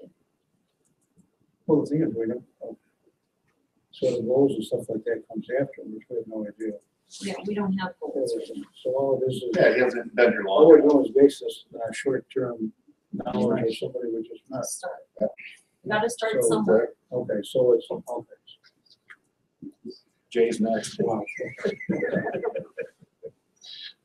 So we may have some meeting and may not. So I guess that's for you two to hammer out. We, yeah. I think, whether it has the highest meaning or if it only has 80%, it's gonna have meaning. Because it's, plus it gets us, we haven't done one for 2 years. No, really. That's why I'm asking. this question. So the thing is that we have to get that into the protocol of doing it because it's our duty. So the first time around is really It's gonna, it's We're not gonna working- be, it's not We're gonna be. working our way into something in our head, so we're on meetings. Yes. And our goals, and our visions, Yeah. and, And you know, that's- everything Gotcha. will be applied. Okay, so we're still looking for a date. 24th. 24th of October, 24th, so, so that would be the date to meet with Michael. The 3rd would be the day to turn it into the route. what time will we? Well, it depends on how early people want to get here. We're looking at, want to get here at 6 o'clock. Is 6 o'clock too early on the 24th?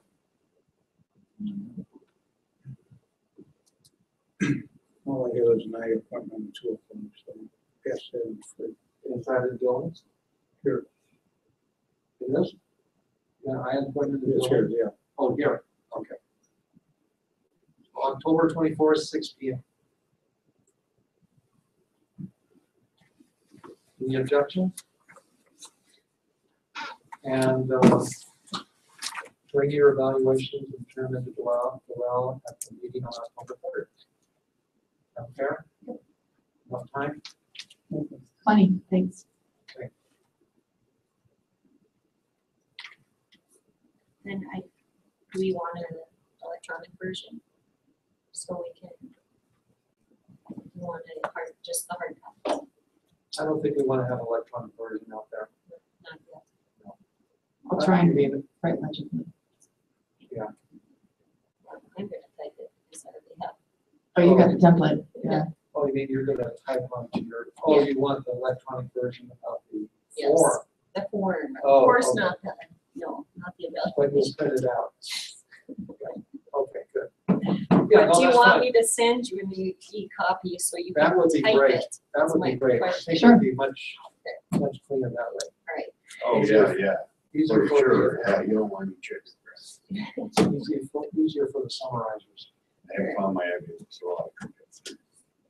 Okay, we good? Yep, thank you. Okay, got any questions? Jay, Mike? We good? All right. All right.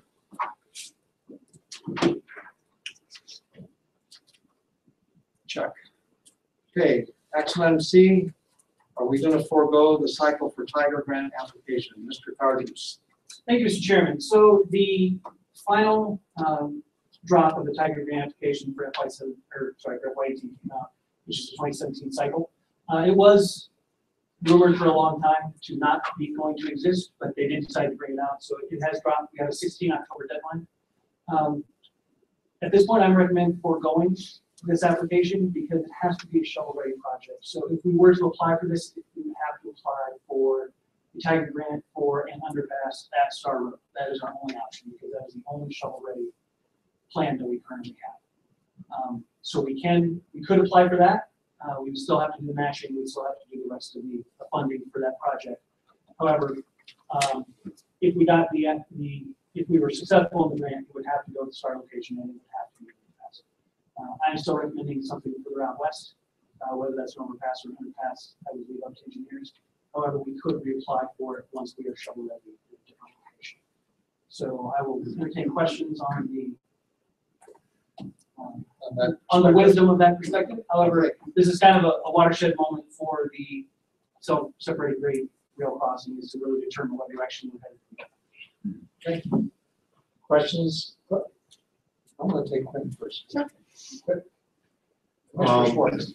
Yes, as far as applying for this grant, do we do that, can we do that in-house or do we send this to a grant writer? We can do it in-house. Okay. The actual grant application itself is going to be very similar to the last one because the project hasn't changed. Right, I'm just curious about expense, in the future too. We just Now, if need we to- apply for it in the future, will we have to hire a grant writer? We wouldn't necessarily have to hire a grant writer. I think in the past, we've had Dow Engineering actually help and we were the engineers that did Pretty much you're on that. for the plan. We could do the same thing in the future, or we could try to do it in-house. That would be a decision we'll make as we get further along in that process, assuming the Tiger Grant is still an option at that point. Right. Okay, that's the only question I have, thanks. Mr. Sandberg. What type of projects are covered with the Tiger Grant? They are specifically transportation projects. The there's a lot of key indicators, but the big things are public safety and intermodal or large thoroughfare type projects. So some of the grants that have been awarded are things like wharfs in Delaware, underpasses to free high-speed rail between St. Louis and Chicago. I think Bozeman actually did get some money for their airport improvements. Yeah, I'm sorry, Belgrade actually technically got it for their roundabouts. And they relied on the fact that they were the largest airport in Montana for that project. So anything where you can show that you're having effect on your intermodal commerce or public safety, and when they speak of public safety, they really are looking for areas that are either crumbling or dilapidated infrastructure. There's a lot of reconstruction of bridges or that type of infrastructure, or areas where there has been a high rate of crashes or fatalities due to traffic. So those are the main things, but most road, rail, even some wharf type projects can be funded through type grants. So the T is transportation and Tiger. Okay. I was just curious if we could leverage it for another project, but it's got to be transportation. Any other questions for clarification? If Belgrade didn't have the airport, we might have a shot. That's what they asked me. And those roundabouts are so fun and maneuverable. It's not. No, those are horrible roundabouts. I mean, I'm used to them. Just, the last time we didn't apply, it didn't go so well in the community. So I would love if that is our decision to be clear as to why, so the community understands if that's what we choose. That would be your job. Absolutely. So I have one question. What are the appropriations? What's the they're putting out for this now? It's still in the billions. The minimum amount you can be awarded as a rural entity, which we would be, is $1 million? if you are approved. But I think the award rate right now is somewhere around 5% of applicants. I remember when I read it 2 years ago, they appropriated $500 million, and there were $20 billion worth of grants. Yeah. So I was just wondering, do you know what dollar amount they put on that line item this year? Off the top of your head, It is 500 million again. still 500 million. They didn't adjust for inflation? No. Yeah. Commissioner Sandberg? Do they make sure each state is appropriated a certain percentage? They don't, okay. It's based off a project now at the state. Do you know how many, because I know back to Drill's comment, the city's probably applied 3 or 4 times and been denied. It's the same. So I don't know how many times we've applied and been denied. I think it's 4 or 5. Oh, 5. Do we know how many projects in Montana have been funded, say, in the last 5 years? All I know of is the Belgrade project. I'm not sure if there's been any other ones. Do you have any other ones? Yeah. Please.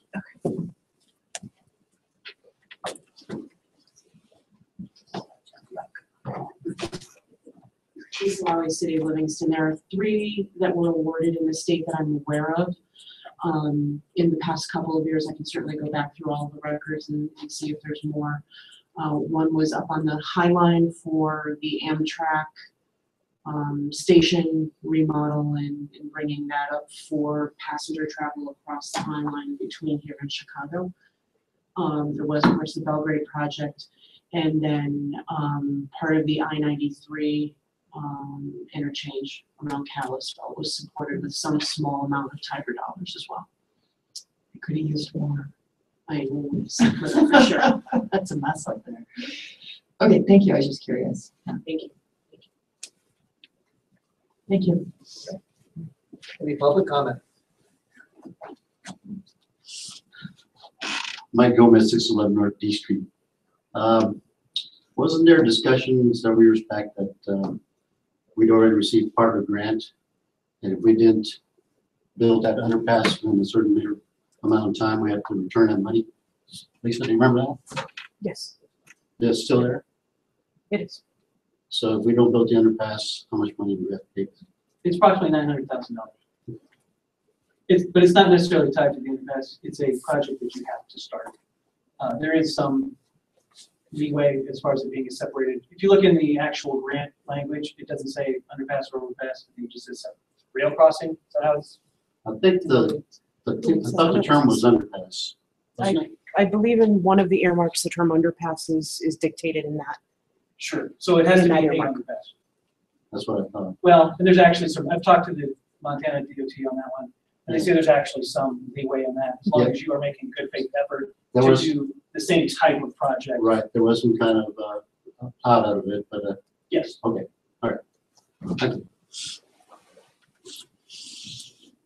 I can clarify that. We were always kind of under, as a commission, I think we're under the same impression you have there, Mike, and that's kind of been clarified, or changed in the last 6 months. Okay, because it was discussed here. Right, it was discussed here. That was our understanding as well. So we've had some new revelations. So we're being asked to decide whether to apply or not to apply. That's the question. So is there a motion to go one way or the other? I make a motion to approve foregoing the 2017 cycle for the Tiger Grant application. If I may- Where is that in the negative? Yeah. It's gotta be in the I- Yeah, we usually don't make motions in the negative, we vote in the positive, so Jay, do you want to comment on that, sir? We usually make our motions in the positive, and if we're going to vote against it, we vote no. I did vote, wait, I did approve. I did approve. I am approving foregoing, Is it yeah, okay? so it should be okay. Okay, foregoing. In stage 4 going 2017 cycle. Yeah, well, yes, a motion, is there a second? Second. Okay, so there's a motion and a second.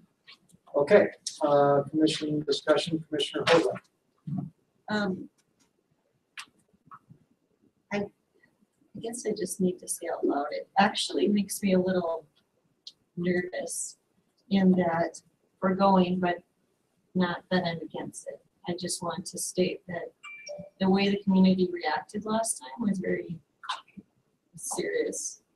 And I want to make sure that we are very valid in our reasons for foregoing it, and if that's what we choose. But one of my questions then leads to, what is this grant worth the time, staff time, that we put into it to really consider this and moving ahead? I would say it's questionable at best. We're not going to compete well for this. I think we would compete better with the crossing further west because we can make it a joint city-county project. We're also including some access for people down Fleshman Creek Road and some other areas. So you can make it more of a regional project, although it's not regional in the sense that the transportation department is regional.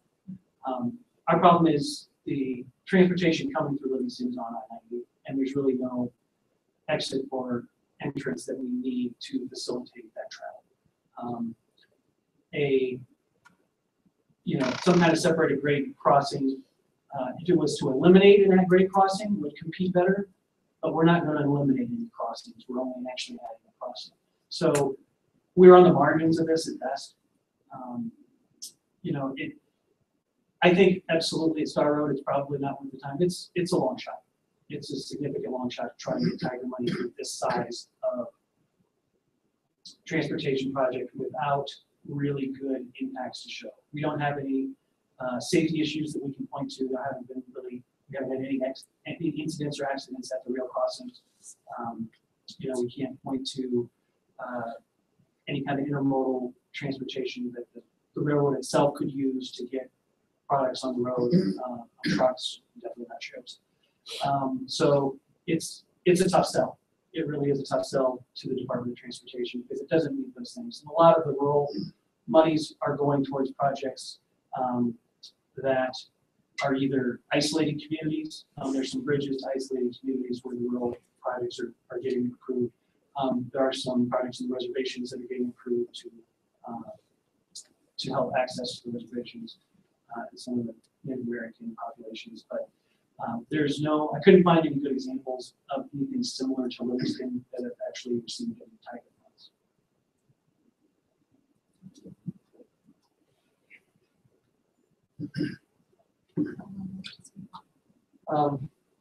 Okay, the only other thing I want, would you comment on so let's say we do work towards the goal of moving it further west for a crossing of some sort.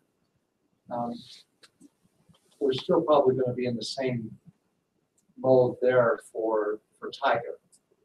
I mean, we're still not going to make as much, still going to not make as a tremendous impact to a large amount of people.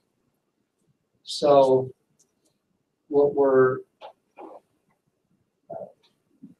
why don't you comment to the commission, and those are here, on how we foresee us really trying to find the funding to make that happen? Because I don't think it's really going to be for a federal grant. That's just my perception, being here for 8 years and seeing how this has transpired. Considering we failed 5 times already, the chances are slim that we can be successful in the Tiger grant application. If we're going to do this type of project, we are probably going to have to self-fund it, which means we're either going to have to get the loan or grant through USDA-RD, through TISA, through SRF. It will probably take a combination of funding sources. It will probably take some use of impact fees for the developments that are going up in that area. Most likely a special improvement district for the areas that are going to be significantly impacted with or significantly benefit from that type of infrastructure. Then I would probably look at some portion to be allocated to a citywide levy, and then some portion allocated to a countywide levy, because the county will receive some benefits from this project, especially for people that are out in the north and west of town. This is going to give them a lot easier access to the interstate and actually easier access to downtown Livingston. So that is how I would see it going. It's probably going to take the community to really get behind it and vote on several different types of mill levies to support it. But I think that would apportion the cost appropriately across those who are receiving the most benefit would be required to pay the most, but everybody that's received benefit would be required to pay some. So the secondary question to that, hearing that there's a number of very intricate pieces to pull together to make that happen, is the administration working on those pieces or starting to have conversations with the key players to make that happen? And in your perspective, what do you think the commission, when do you think the commission could hear of a comprehensive plan to move forward on that type of project? As far as a plan to move forward, most of it's in place on how we would move forward. It's just getting the right pieces. It's going to require several steps. Zoning is one. I've already talked to the zoning commission, the planning board, on steps that we would need to do to annex certain pieces of land to make that happen. Proper zoning for them. We have to look at the property that would need to be obtained to do it, both private property and then access to the real property. I have sat down and had a really good conversation with the MRL Public Works engineer, showed him some of the access we would need, and they have not had any objections to it. Even I openly support it, but at this point they're not against anything that I proposed, and just said with a couple accommodations for them to make sure people don't have access to the rails themselves. They wouldn't stand in the way of any projects that I proposed. So we're starting to get some of those pieces together. The next real step is going to be some engineering work on what it would cost and where it would go and what should. Those are the 3 big questions. The hardest parts are going to be if this is assuming an extension of Front Street all the way down to a crossing somewhere near PFL. To put in those general terms.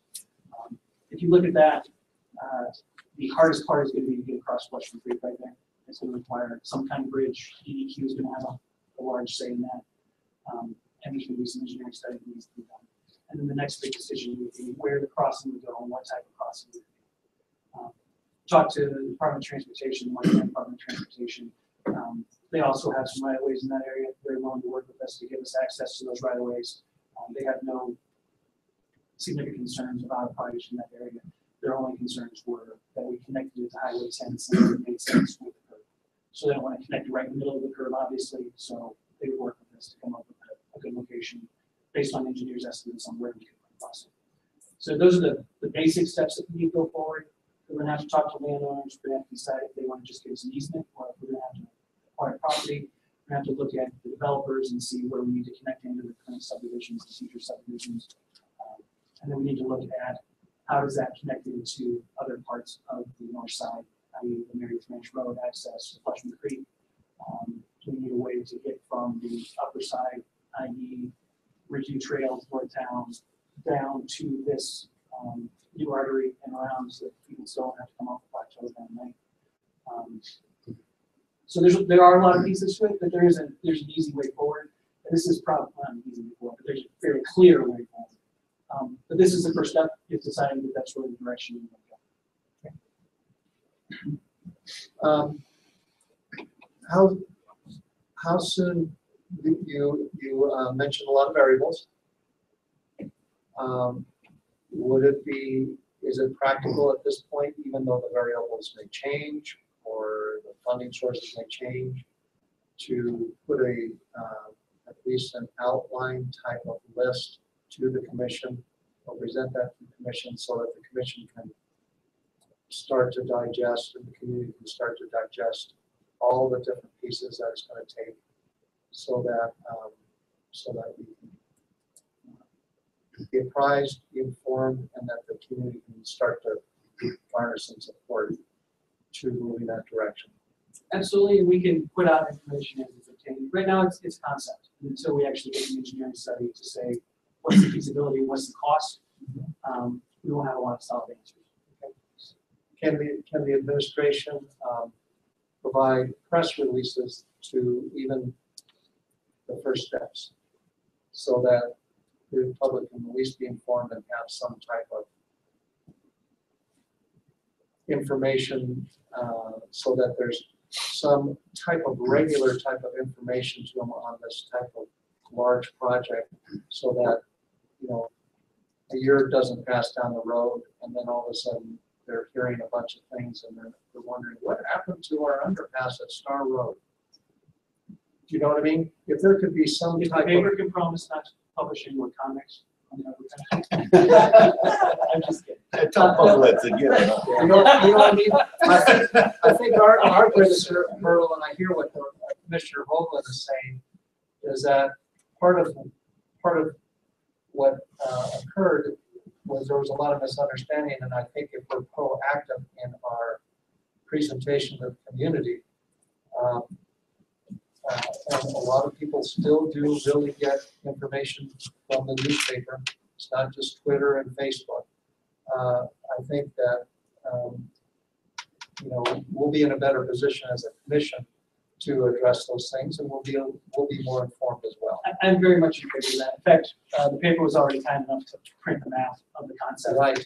So people should have already seen the concept or at least had the opportunity to see the concept. We're trying to work the same philosophy right now with the water reclamation facility. We invited the enterprise down once or twice, once every 2 months, I think, is what we're going on, to do updates on the project so the community can see, hey, what's going on with the project? Is it on time? How's it progressing? What does it look like? I very much think that the public has a right to know where we are in the process, what the process looks like. And I think in the long run, it does make it easier for people to decide what they want. Whether they want it or they don't want it, they at least can make that decision based on real information and real data and not just stuff they heard.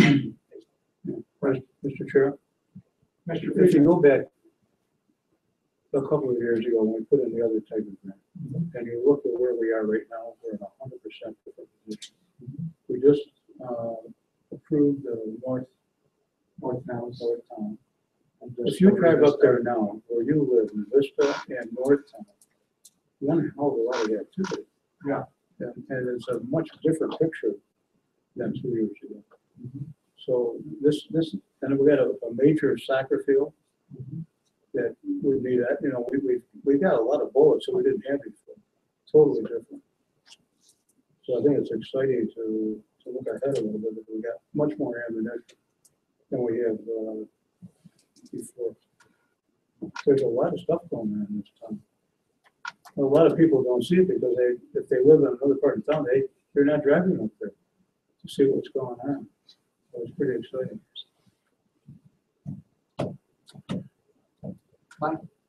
Yeah, the reason there was so much negativity last time that they skipped the Tiger grant is because somebody forgot the password.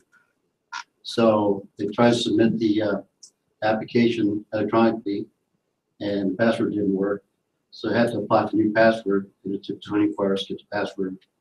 By that time, the deadline passed, and so they didn't accept the application.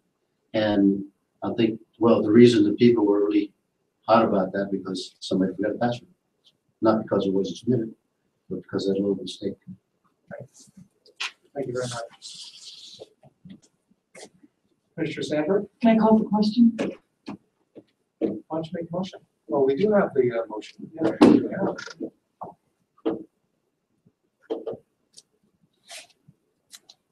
We do this so little, when we call the question, do we have to have a second?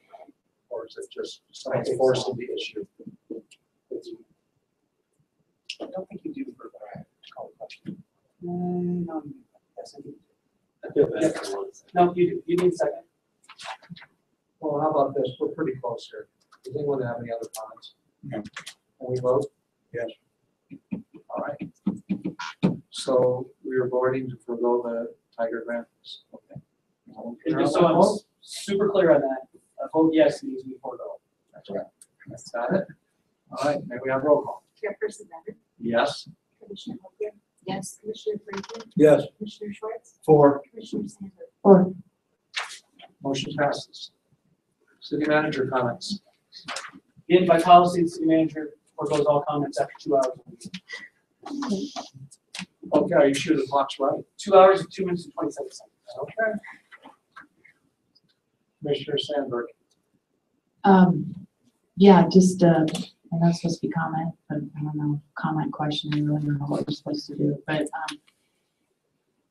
back on the discussion of, the concept of a additional crossing, where does the evaluation of Highway 10 come into play?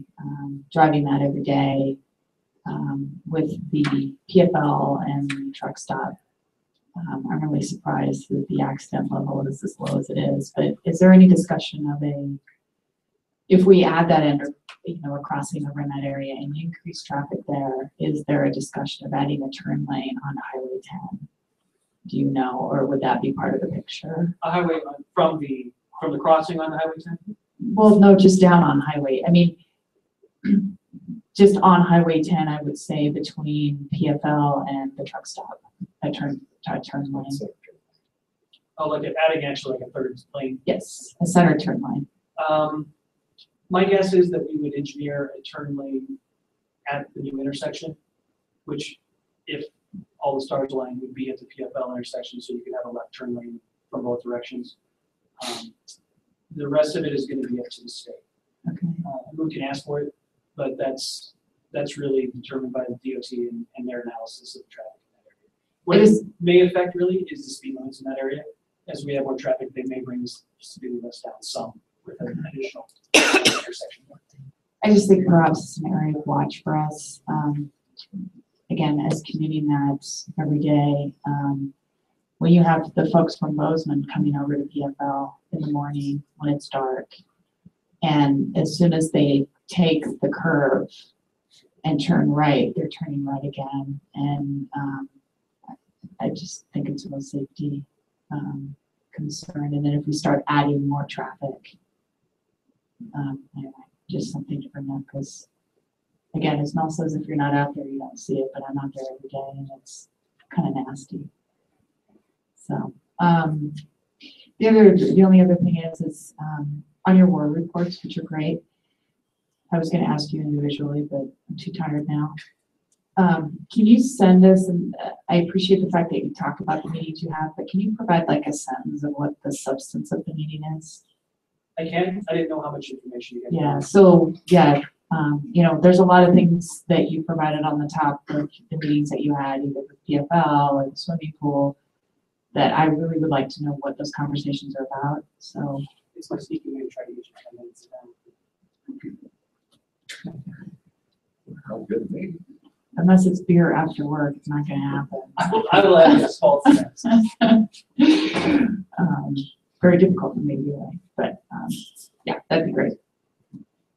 Or we can do a phone meeting, but. I'll get some more detail. Okay. Thank you. Mr. Schwartz. I'm thinking, I'll yield now. Mr. Freeman. I'm all good. Mr. Copeland. Yeah. I've got some. Quicker as well. I'm sorry.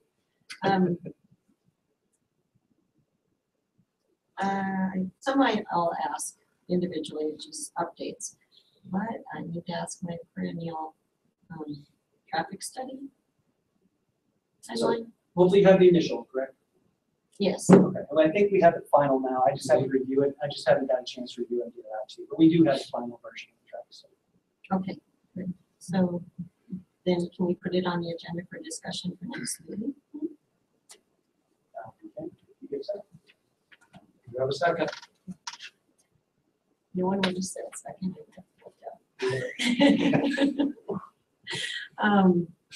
And then we also had discussed impact fees and having discussion, general discussion, community discussion on that. So I don't know where that's at. Right now, we are, as far as administration goes, we're trying to find a funding source for the impact fee study itself.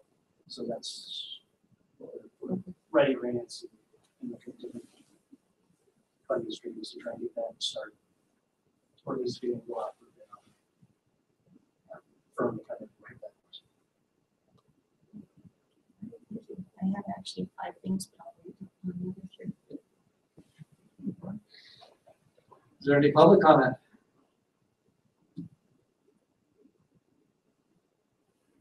Seeing none.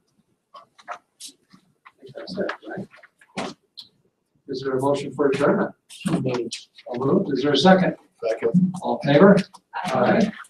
All right, this meeting of the Livingston City Commission is adjourned at 8:38.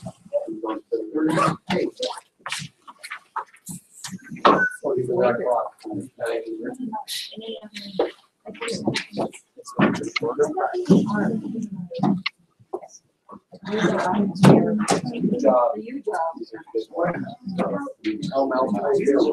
Good, buddy. You? Oh. Discussing. You know, impact fees to development. When's our next meeting? Well, it's supposed to be tomorrow. He I'm not- said that he's working on a study. I know.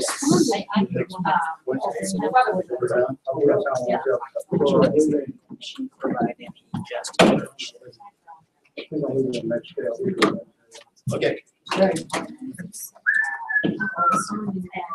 Girls, when you get your keys,